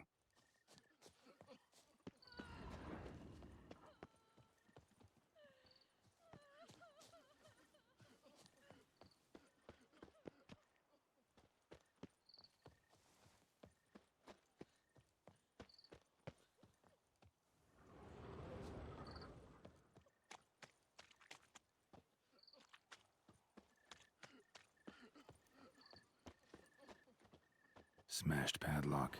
Someone broke in. Lots of tracks. Not much I can glean from them, though.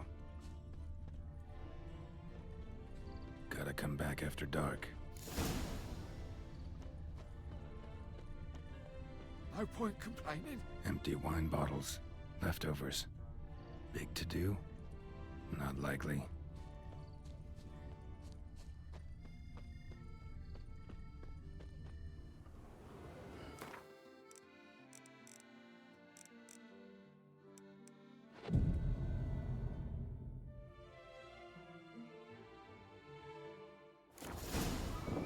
Damn it. More fighting. Noises coming from the catacombs, it seems.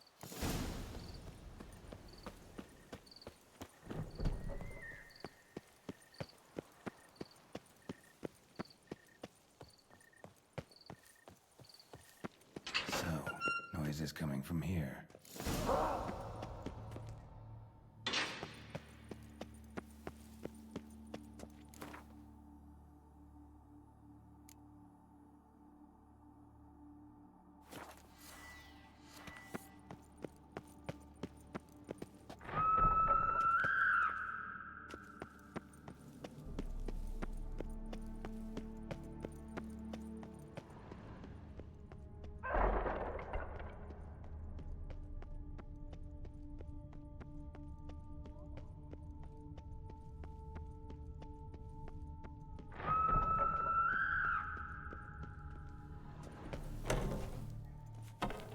Not a soul. Strange. Doesn't look anything like a grave hag's lair either. Gold. Can't be grave robbers. None worth their salt would have left this. Here lies Margot de Corentin.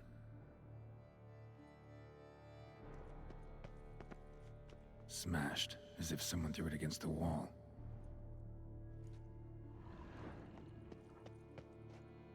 Pretty fresh. Funeral wasn't too long ago. Louis de Corentin. Died on the day of St. Zoetham's remembrance. Noises started right around then. No sign of monsters or grave robbers. Bit of a mess, that's all. Maybe this isn't the spot after all. Strange.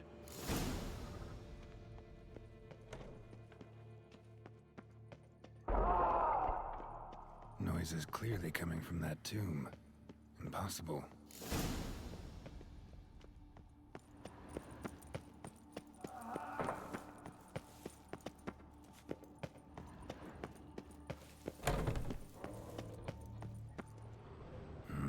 Something's not right. Need to hide, see how things play out.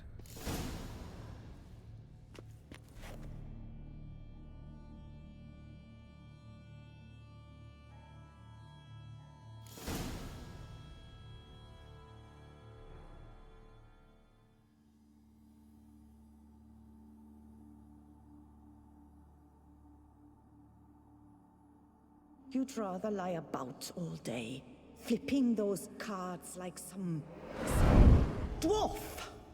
Disgusting. Indeed. Far better to stand at the door of Lebioda's temple, mumbling prayers from dawn till dusk. Ingrid, I prayed for you, that you would cast off the yoke of gambling. Fine job you did of it. Seems the gods had also heard enough of your cackling. And you? Why are you here? This is a private conversation.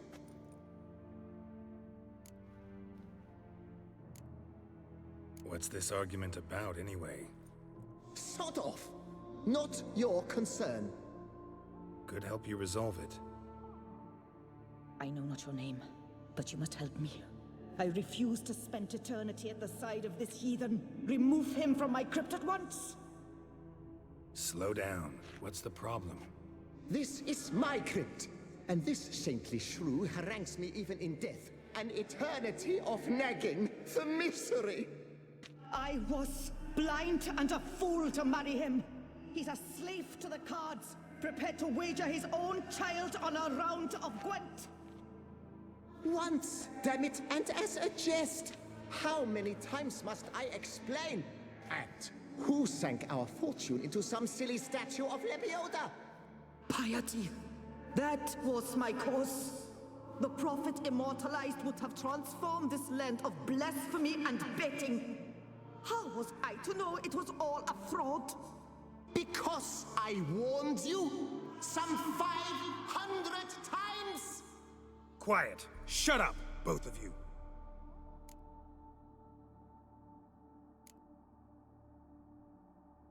Who does the crypt belong to, rightfully? Must you ask? It's mine. My family's. The de Corentins. Are you illiterate? True.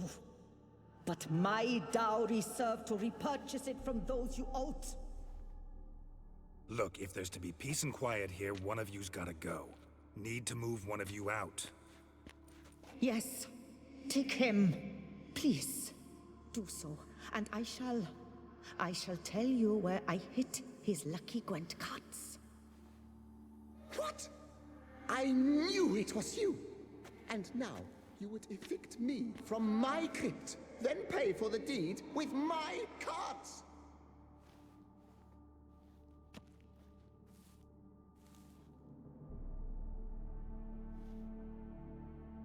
Blast it all! Had I those very cards at the tournament in Belhaven, I'd still be alive. It's your fault, you pox incarnate, that they stabbed me to death. They murdered you for your debts. I had nothing to do with it. Come, I heed this good book-thumping wench. Mind, I know well where she hid those cards. I'll tell you myself, as soon as you've removed her.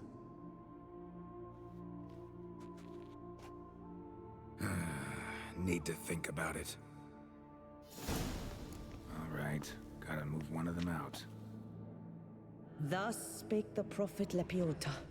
Thou shalt not play for coin. After which he promptly added, "For you shall have none left for me!" Heretic, shut your mouth! I shall speak to you no more! No, it is I who shall speak to you no more! de Corentin, raise your sighs to the prophet Lebioda on his behalf. Here lies Margot de Corentin.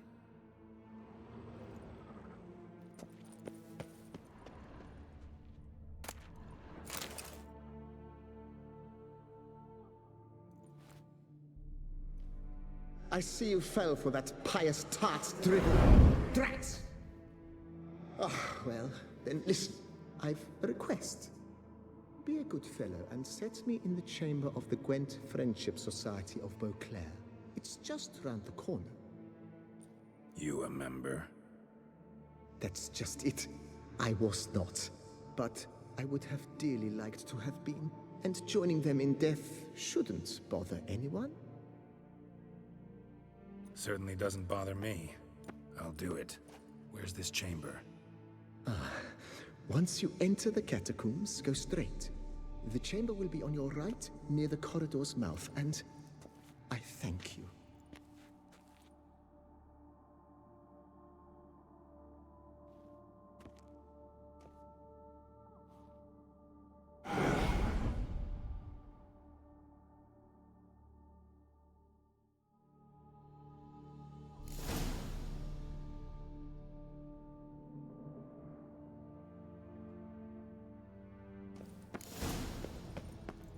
deeper in the catacombs. Right, let's go.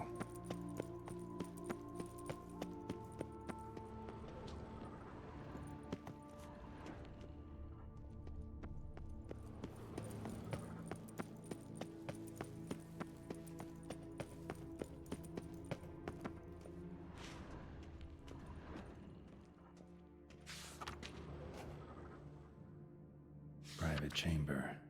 The Right Honorable members of the Gwent Friendship Society of Beauclair. This is it.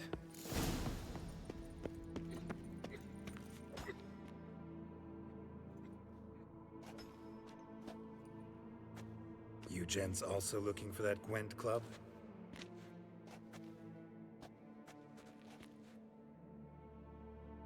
What the poking devils?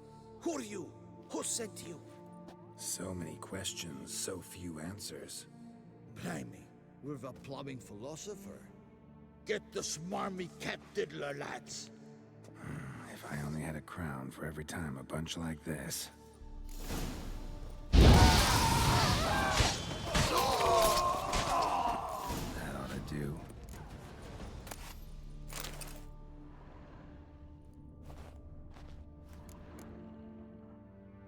Right. High time Margot paid up.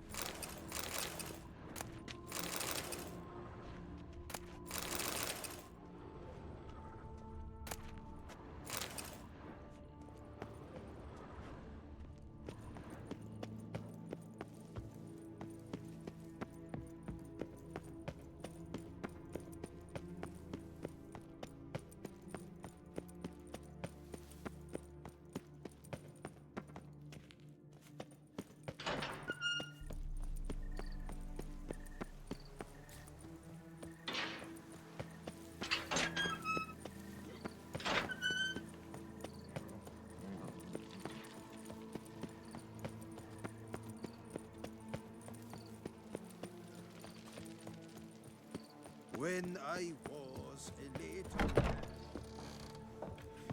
Witcher, please, sir. Feast till the wine barrels run dry. There is no tomorrow. Hey there, I'm done. Cemetery ought to be real nice and quiet now. To sleep in my own bed once more. The clogs has grown intolerably loud. The punters bellow like men possessed. One madman especially, always shouting, "Order in! Order in!" But tell me, at the cemetery, what was it? Beasts, as you claimed? Nope, just a marital spat. That's it? But they hollered like skewered polecats. Sorry to bother you with such a trifle. Here, for your trouble. Thanks.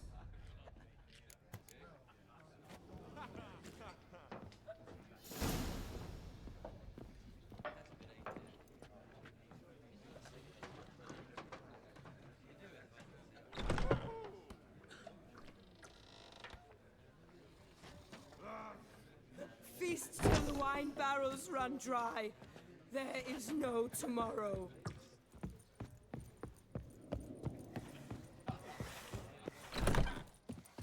My strength's gone. A group of rogues walks amidst... Here in Beauclair, all's right and fair. Hey, Blondie! You cook Who knows your full of porridge when the things, bears so are worry out to not forage? and drink, drink, drink!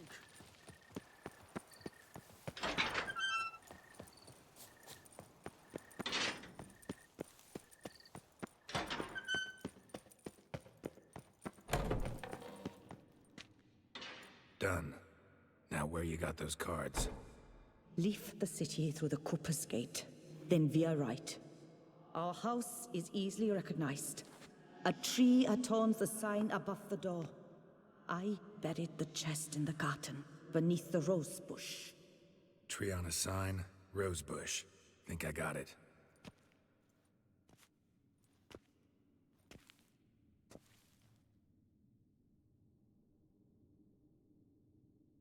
Might I ask what you did with Louis?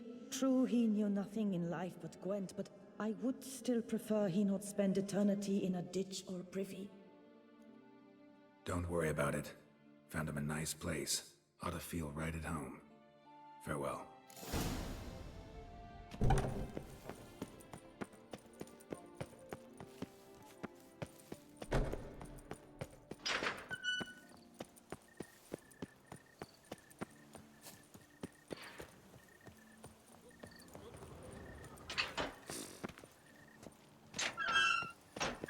A Witcher.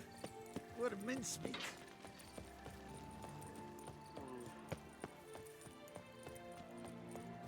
In fact, I wonder if a Witcher pays any taxes at all.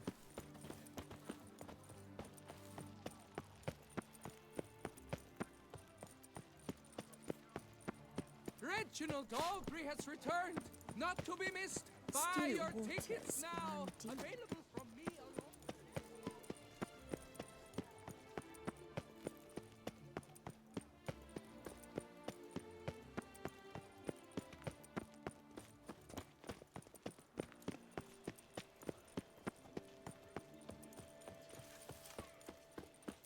The guard brings peace to our domains. Flout its writ and rot in chains.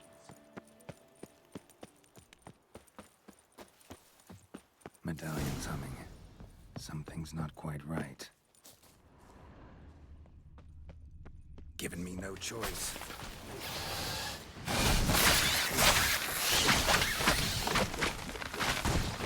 Under the rose bush. All right.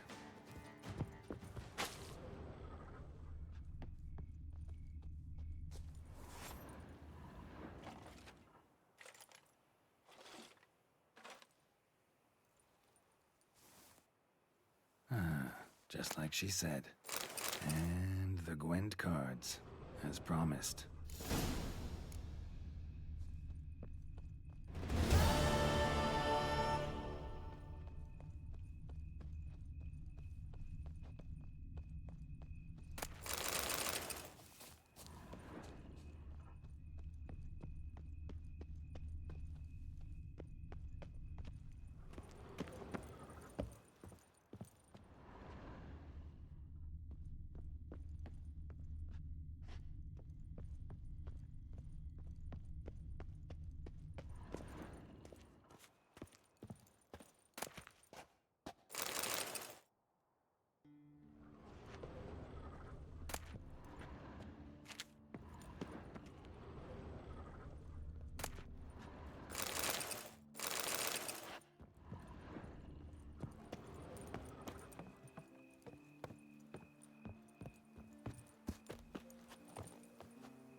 Long live together.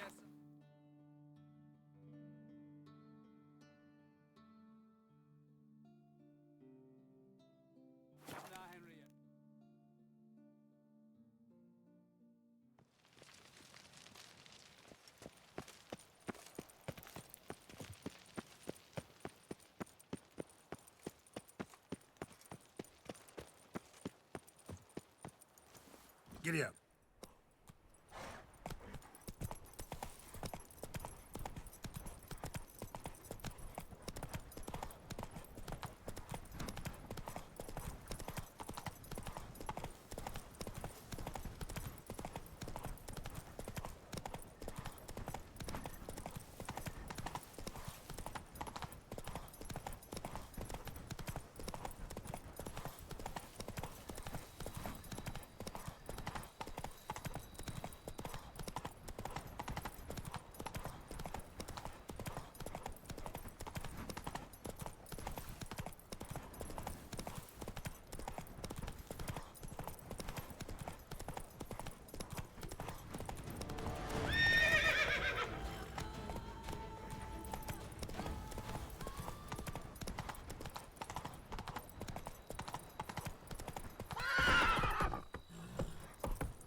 us! Someone, please, help!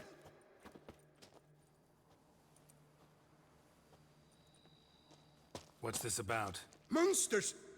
Monsters there, in the cave! We managed to flee, but Hugo remains inside! Hugo? Our brother! He's still in there, inside! Help us find him! We'll pay you for your toil.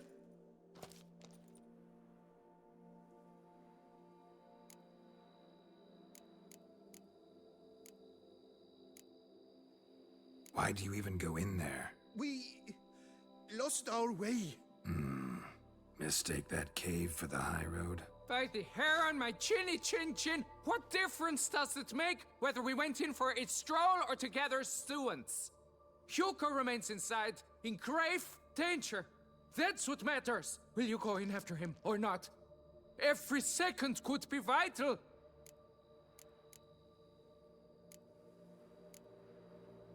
Noticed what attacked you? There was no time. We ran for the exit as soon as we felt the earth quiver. But Hugo, well, he went the other way. So, monsters crawl out of the ground? I suppose. In truth, I don't know. We just ran. Did not look back. You post that notice about an escort? Yes, we did. And not without cause, it seems. We waited some days, yet when none answered, we risked the expedition unaccompanied. Fools we were. We'd have done better to show patience. Wait. Poor Hugo. Left to an unknown fate. I could look into it, but it'll cost you. How much would you take?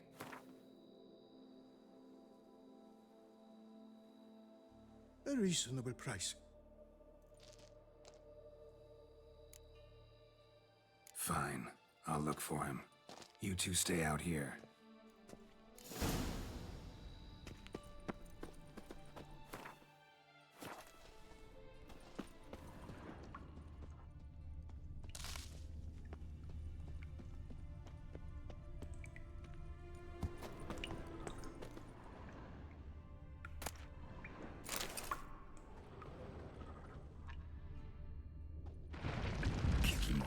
Damn it. Damn it.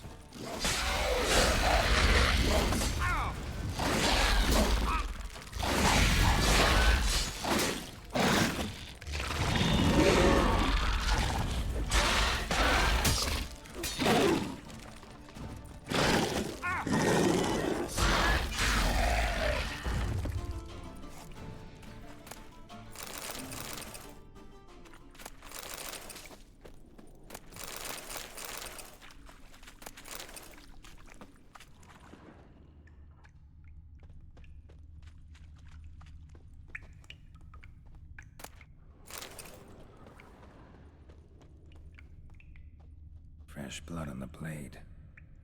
Weapon was Hugo's, maybe. Blood trail. Could be Hugo's wounded.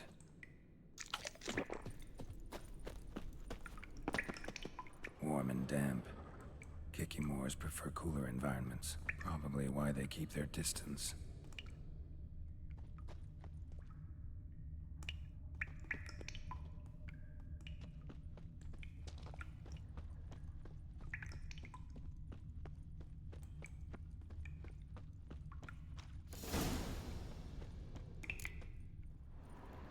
You, Hugo?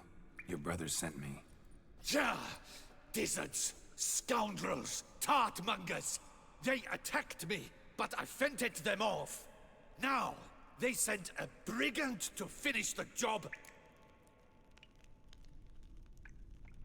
What are you talking about? Ran into them outside, claimed monsters attacked. They ran, made it out, but you got stuck inside. They asked me to help you. Is that what they told you? The lying weasels. More trickery on their part, I'm certain. Whoa, slow down. What's this about? I'm Hugo Monar.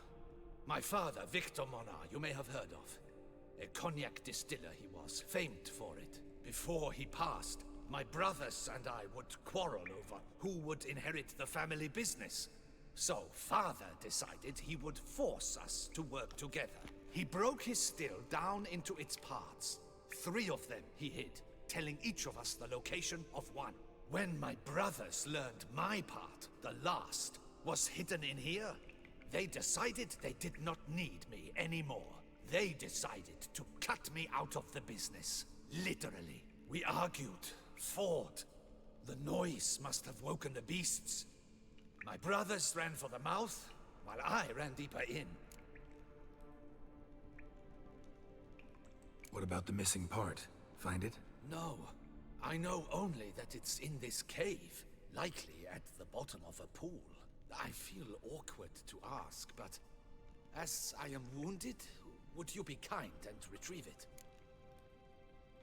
Fine, I can do that. But you must know, I cannot pay you well. Figured as much. Start producing cognac, I'll come by for a discount. That, I promise you. Wait here.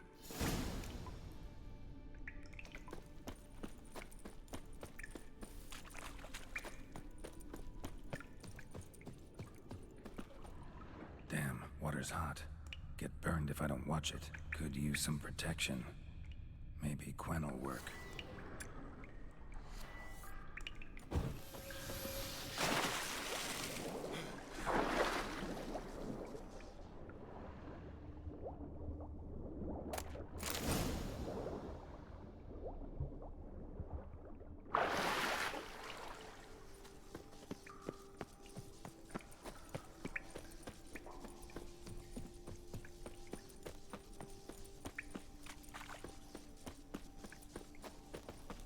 Found the missing part. Really hid that well, your father. Oh, that's fantastic. Your pay. It is not much, I know. But I promise you good prices. The best, once the tavern is open again. Hold you to that. Now let's go. Brothers are probably getting antsy.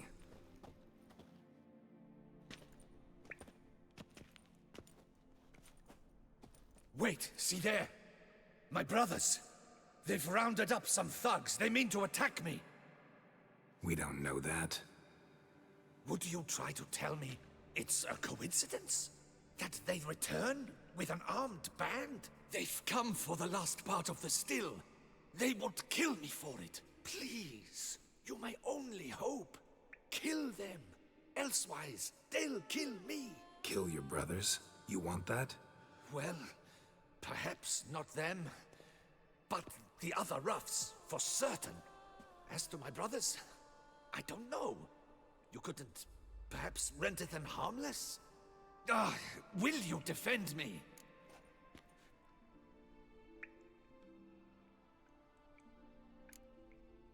Not about to start cutting folk down because of a family squabble about some spare bit of machinery. We're going over there, and you're gonna settle this. Talk it out. But should they attack, you will protect me, will you not? If they attack, unprovoked. Let's go.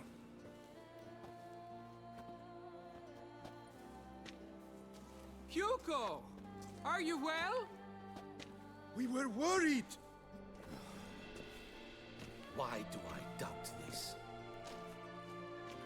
Listen, while you were in there, we realized this tiff is senseless, idiotic. You might have been harmed, gravely, and that's something we could never live down. Lucian is right. We must bury this hatchet, work together as Father wished it.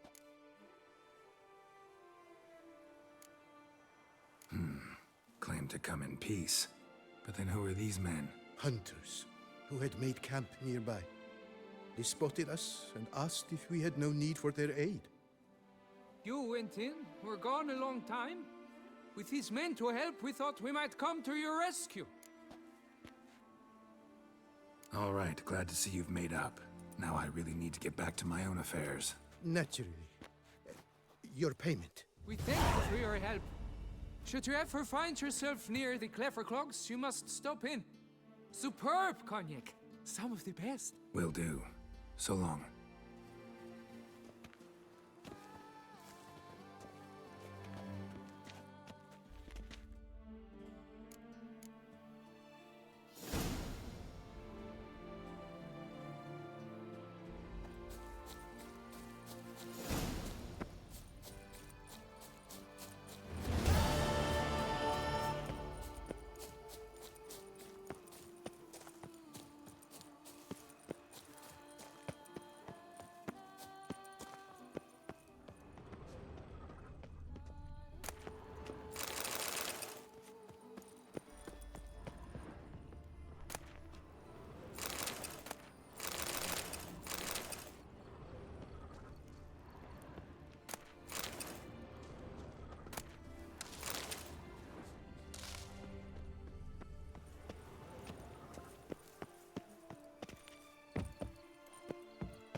It's a good thing you've come.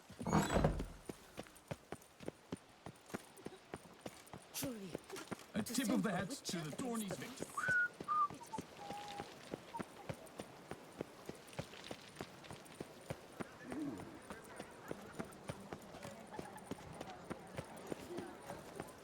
Oh, the Witcher! The one that Duquesa summoned.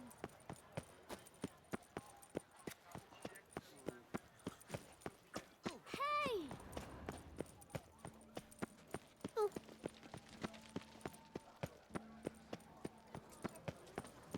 Lepiot has ruptured veins. That Trump is the famed Witcher?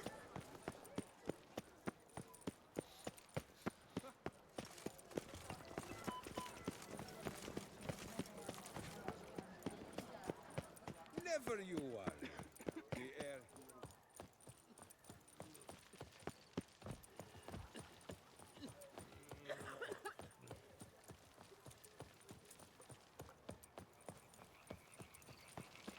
Don't dare to think you've got carte blanche here.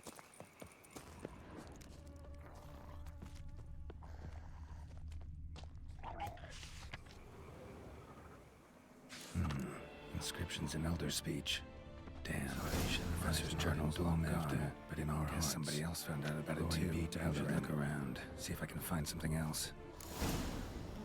Footprints, narrow and shallow. Somebody small, light. Woman, maybe? Wonder where they lead. Damn it, trail breaks off. Wonder if the grave robber learned more than I did.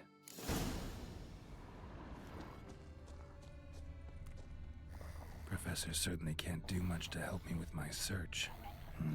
Won't learn anything else here. Map Yen sent me will have to do. Also, Epitaph mentioned both Ellerin and Dolnevde, Valley of the Nine.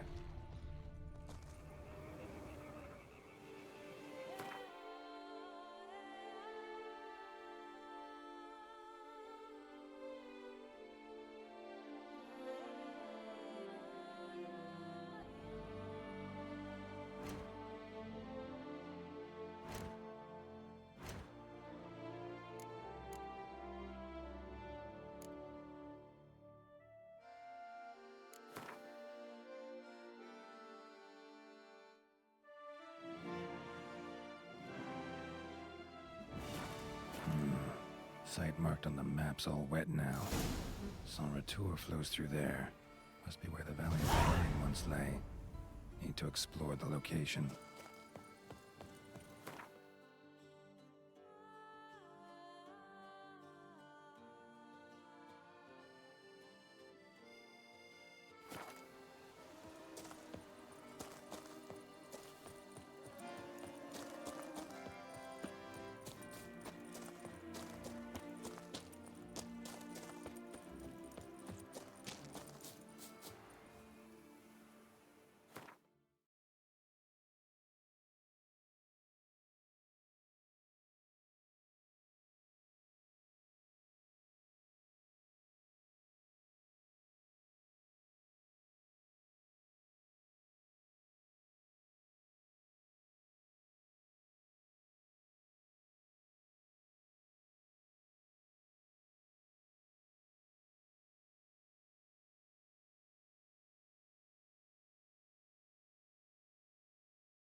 some nastiness to me. Now, where'd you get them catty peepers? You, hey, with the blades on your back. Help us! Look, monsters all about.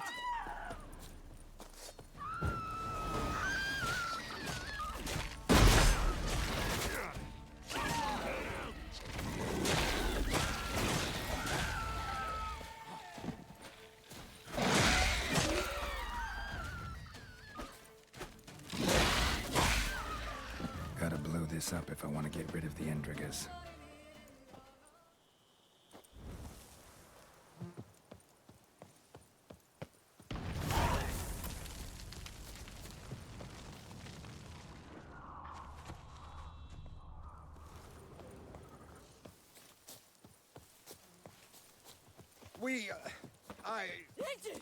Thank you.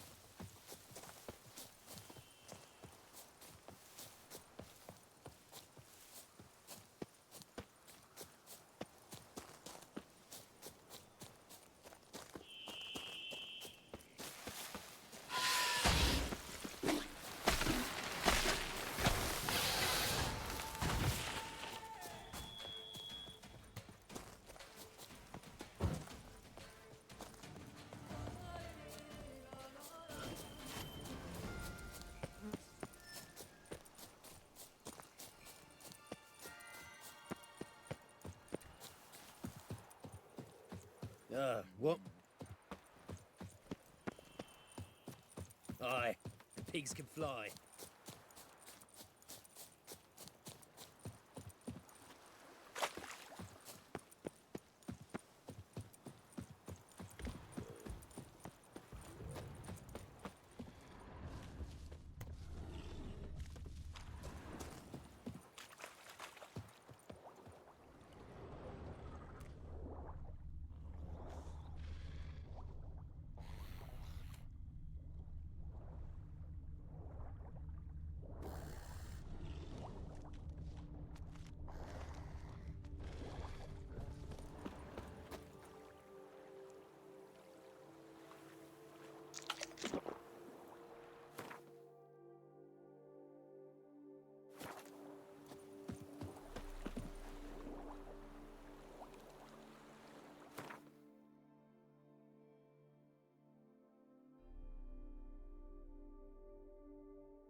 Grave Robber must have found something in Moreau's tomb to activate the entry portal.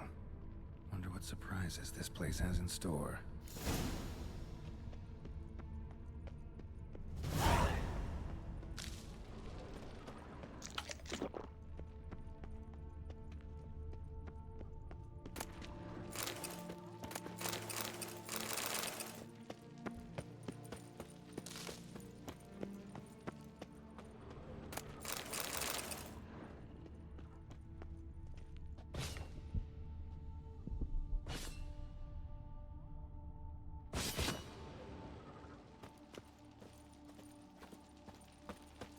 Cemented spikes. Sick sense of humor someone's got.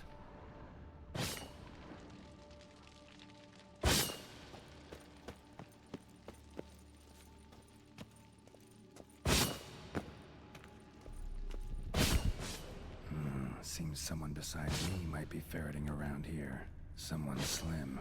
No way I can slink through there. To find a way around.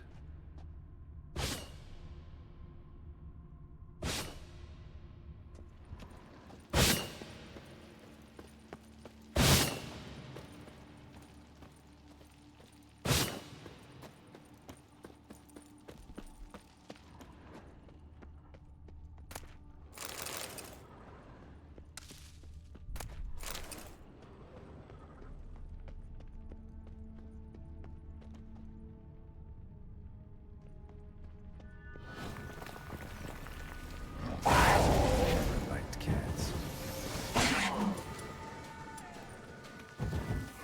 Come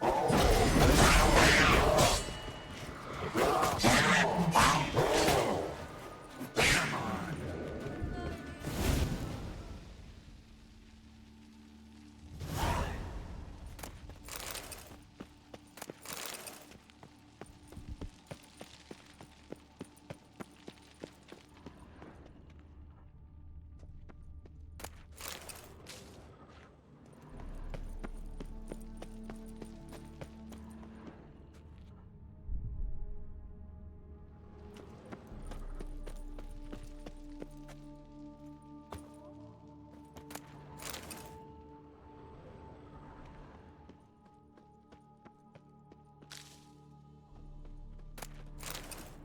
Blood-soaked. Grave Robber was wounded while attempting the climb. Needed to bandage up. Managed to avoid the Panthers at least.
was here must have scaled that wall, evaded the Panthers.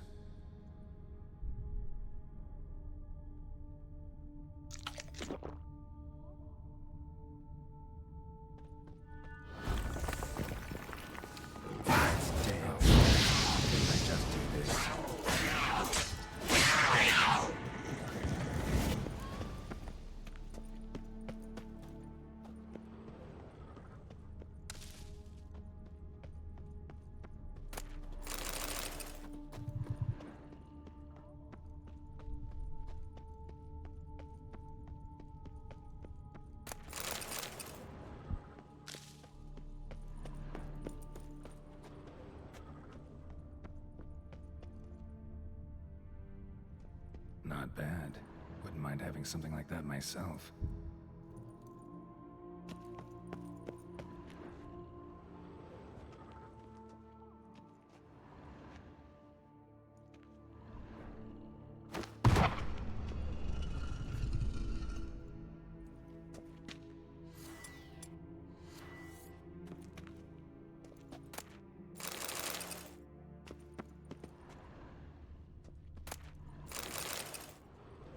Course. Locked. Notes I found mention 4 protruding stones. Gotta press them somehow. Crossbow, maybe? Could try to hit them.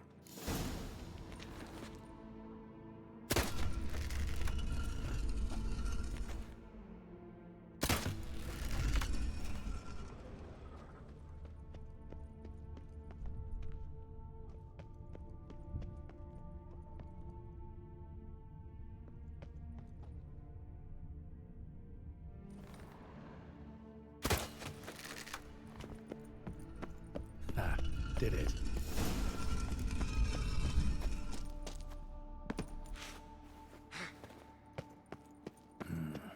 Interesting as places go. Seems someone put a lot of thought into its design. Should look around. Impressive. This just decoration, or...? Unwanted guest. Intruder.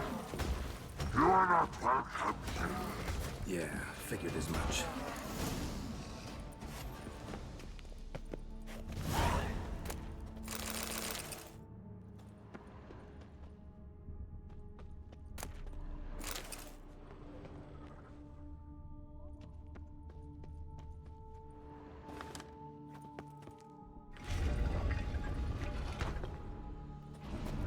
Great.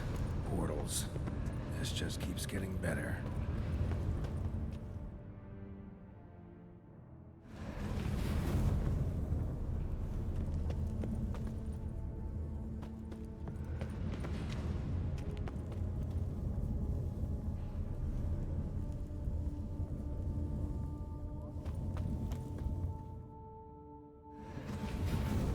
Damn it, back where I started. All right, now to find the knight. Now to find the next portal.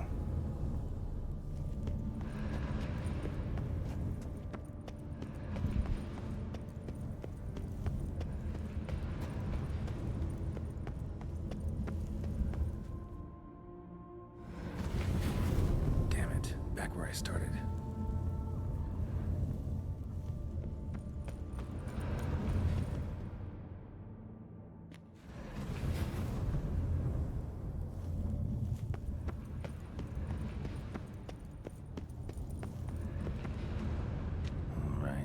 Now to find the next portal.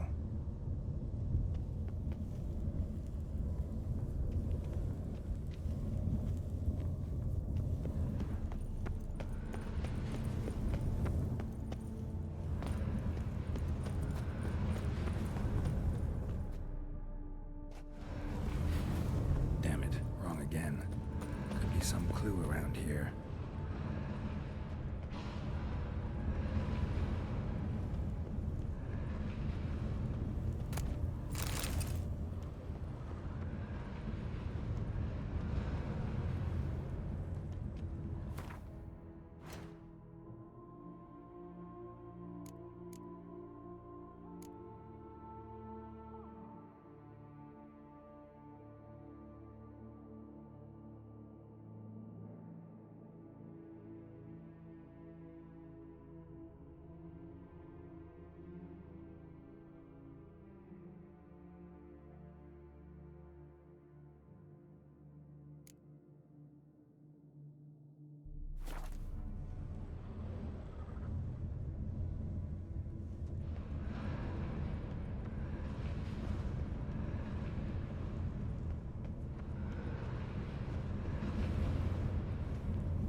next portal.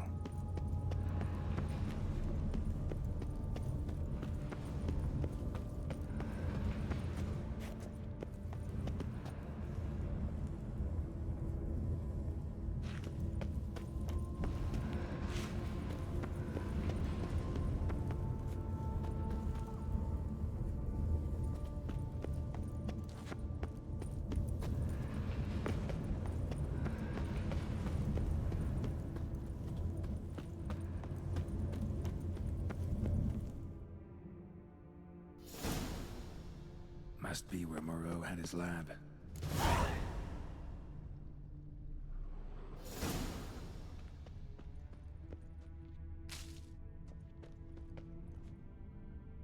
Crystals.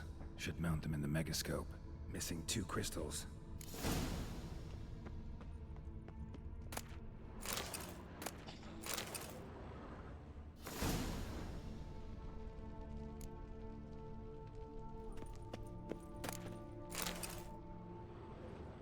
Guessing this man didn't come here willingly.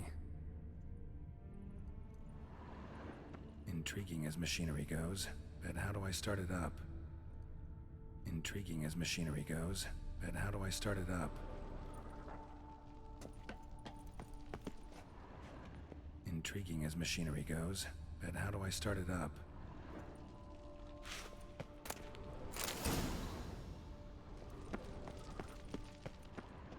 Quite the library. Mostly tomes on mutations and genetics.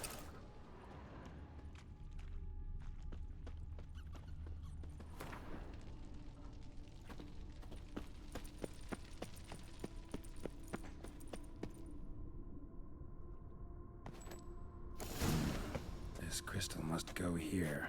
All crystals in place. Show me what you got. Just need to pick an entry.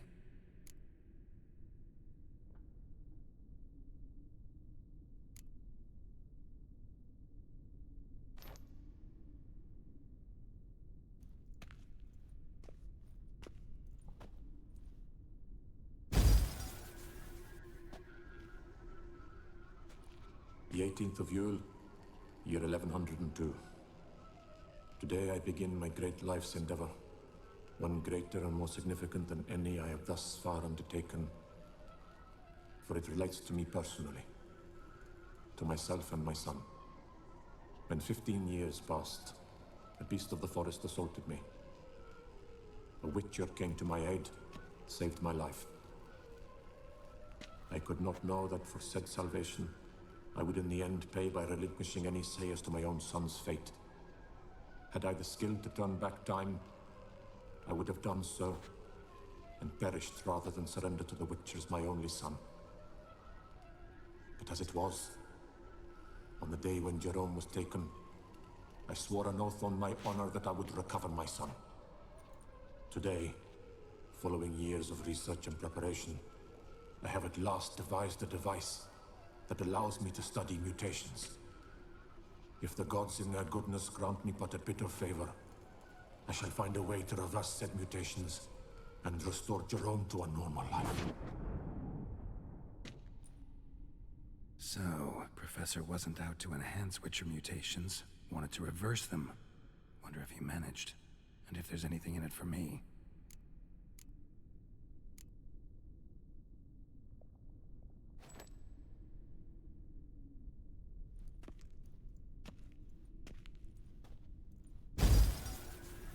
Observation 22. Despite applying a surfeit of toxic substances, significantly more than usual, the subject displayed no symptoms of overdosing. I believe this to be an effect of the mutations. Thus, a minor success. This mutation should allow Jerome better to tolerate toxicity.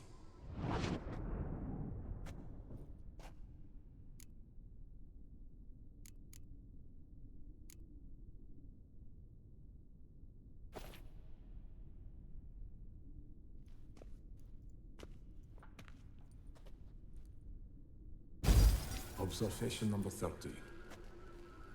The mutations do not set in at once. Curiously, they do not develop over a span of time. Rather, for a mutation to progress towards completion, the appropriate mutagen must be applied continuously. The subject does not bear this well, but I found a way to make the mutations less taxing, invasive. To the mutagen base, I add the albumin of a mutated giant centipede egg. Stored in a glass terrarium, the eggs do not develop, remain small. The eggs themselves are a sight to behold. Mutated, they are luminescent, emitting a wondrous glow. I can only hope my addition of the albumin will produce no significant side effects. Time will tell.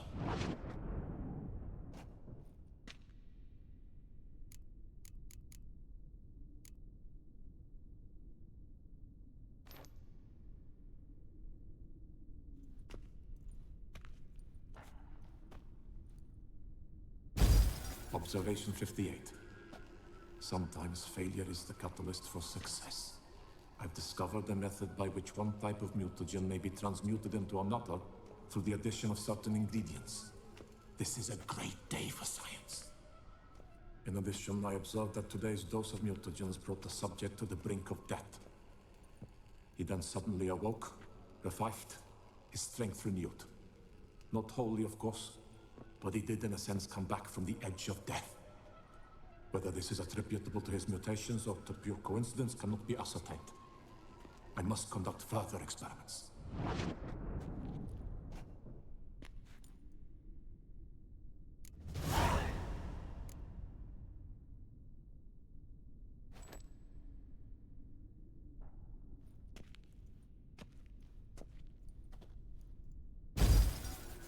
Years of experiments, research, sacrifice, all for naught.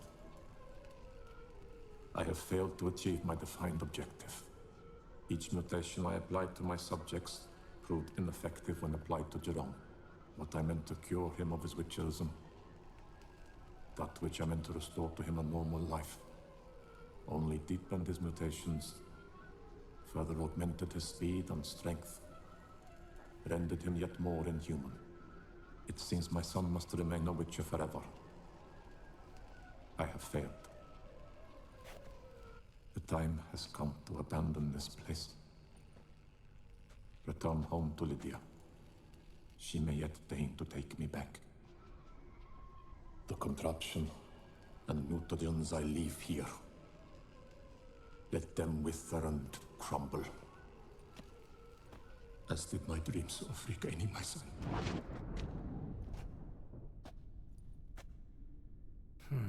So the professor wanted to reverse the mutation's effects. Ended up deepening them. Stroke of luck for me. Could profit from his failure. So, Professor tried to neutralize the effects of Witcher mutations. Only managed to enhance them, though. Used the albumins of giant centipede eggs as his mutagen base. Need to go on an egg hunt.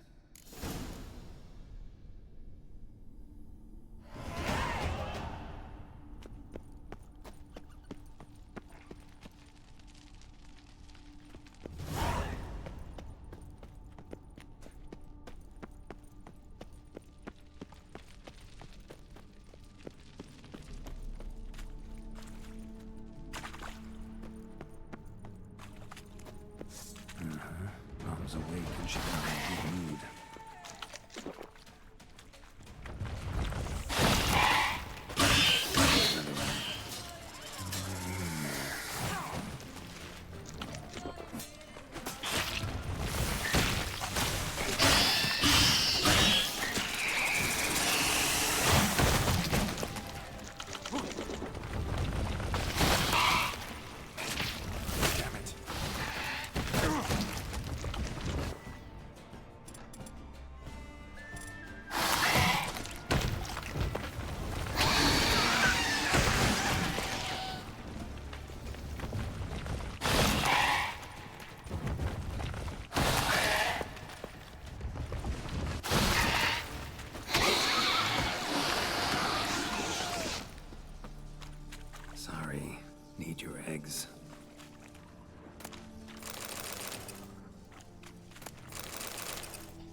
Preserved organs. Hope their donors weren't forced to give them up.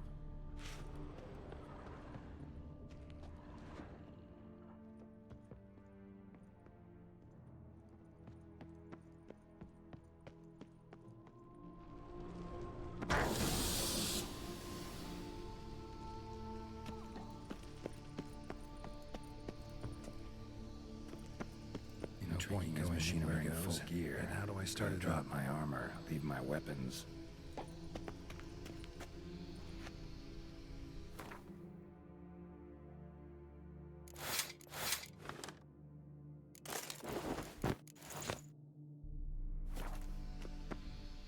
Professor's mutagens might work on me as they did on his son.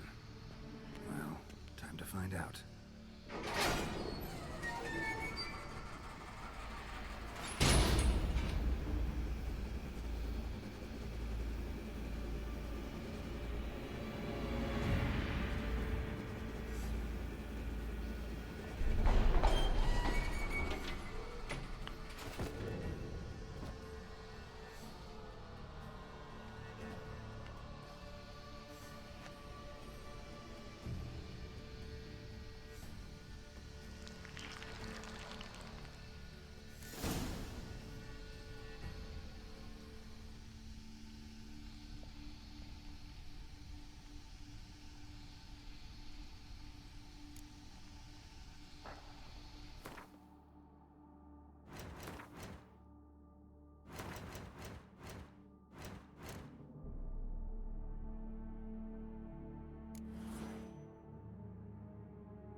Power cell for portals. Feels dead. Maybe a sign will revive it.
Show me what you got.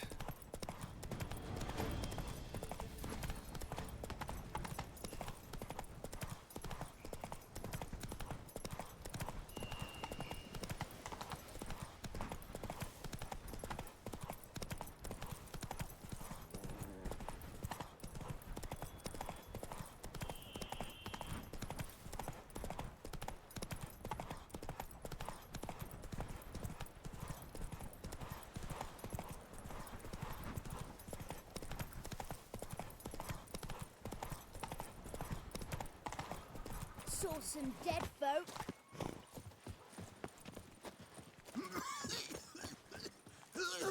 The bells. Did you get those scratches on your face there?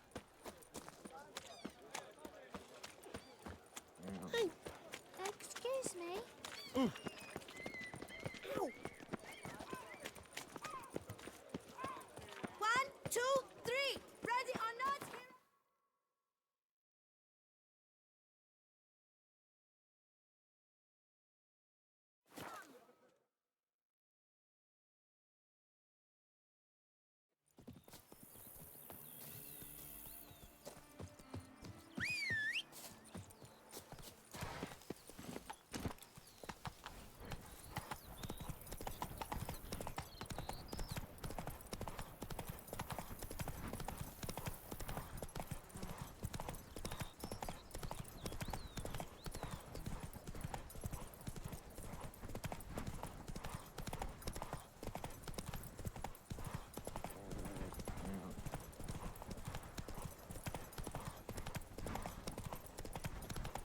I stock the larder of the...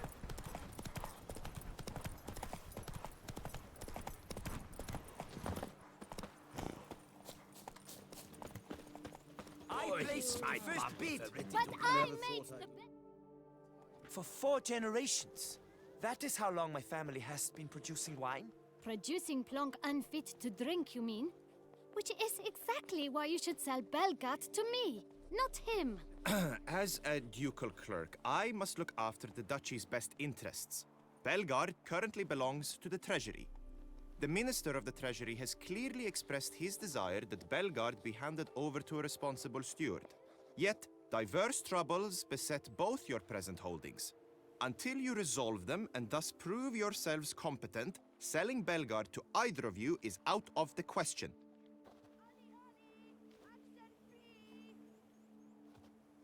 Well, Happy? This is your fault! Mine? You're deranged, woman. Hark, good folk! Be it known, Matilda de Vermentino is a cursed, spiteful lunatic! Doesn't look cursed to me. Just really, really angry. Ticked her off quite a bit, you have. Truly? How would you know? A shrew tamer, are you? Better. A connoisseur. I see we speak the same tongue. So tell me, the swords, you merely wear them to intimidate? Or do you actually use them? Tools of my trade. I'm a witcher. Not seeking work, are you? You see, I wish to buy a vineyard. Belgard. Yet that bloody bureaucrat's not likely to sell it to me until I settle my troubles at home, at Coronata. What kind of troubles we talking about? It's botched in more ways than one. The herbarium, infested with monsters. My steward, gone missing, with an entire transport of wine. And someone's abducted my herbalist. A lot of bad luck for one little vineyard. If you ask me, it's that Matilda, her handiwork. A sugar-sweet face, a temper sharp as horseradish. So will you help? Could look into it, but not for free. That goes without saying. What is your rate?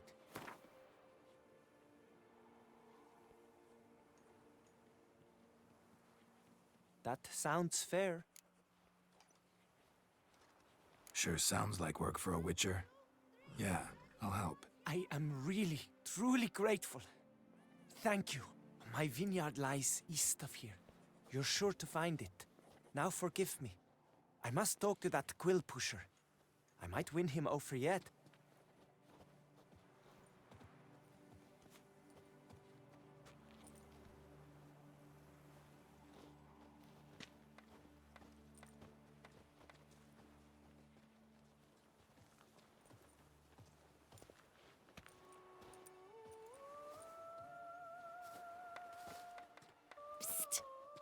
You're a witcher, yes?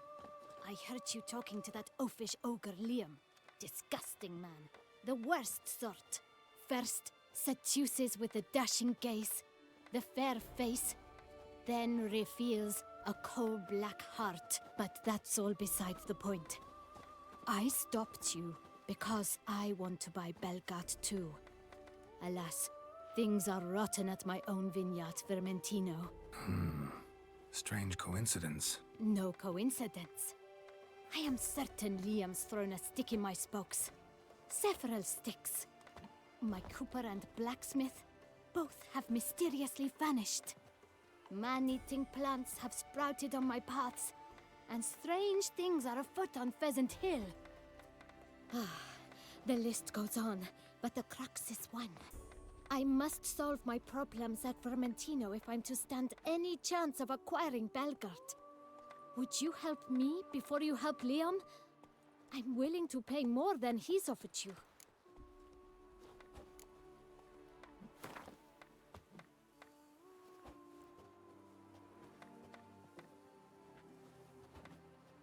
I sense we're close. Very close.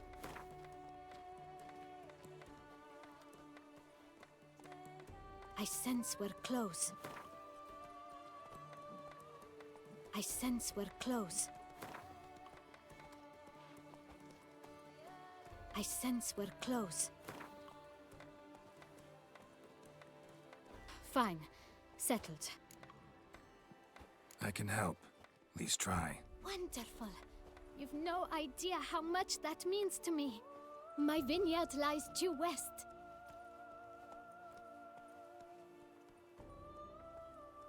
I shall stay here for a time. I must make certain Liam does not pull some stunt while my back is turned. Gotcha. Farewell.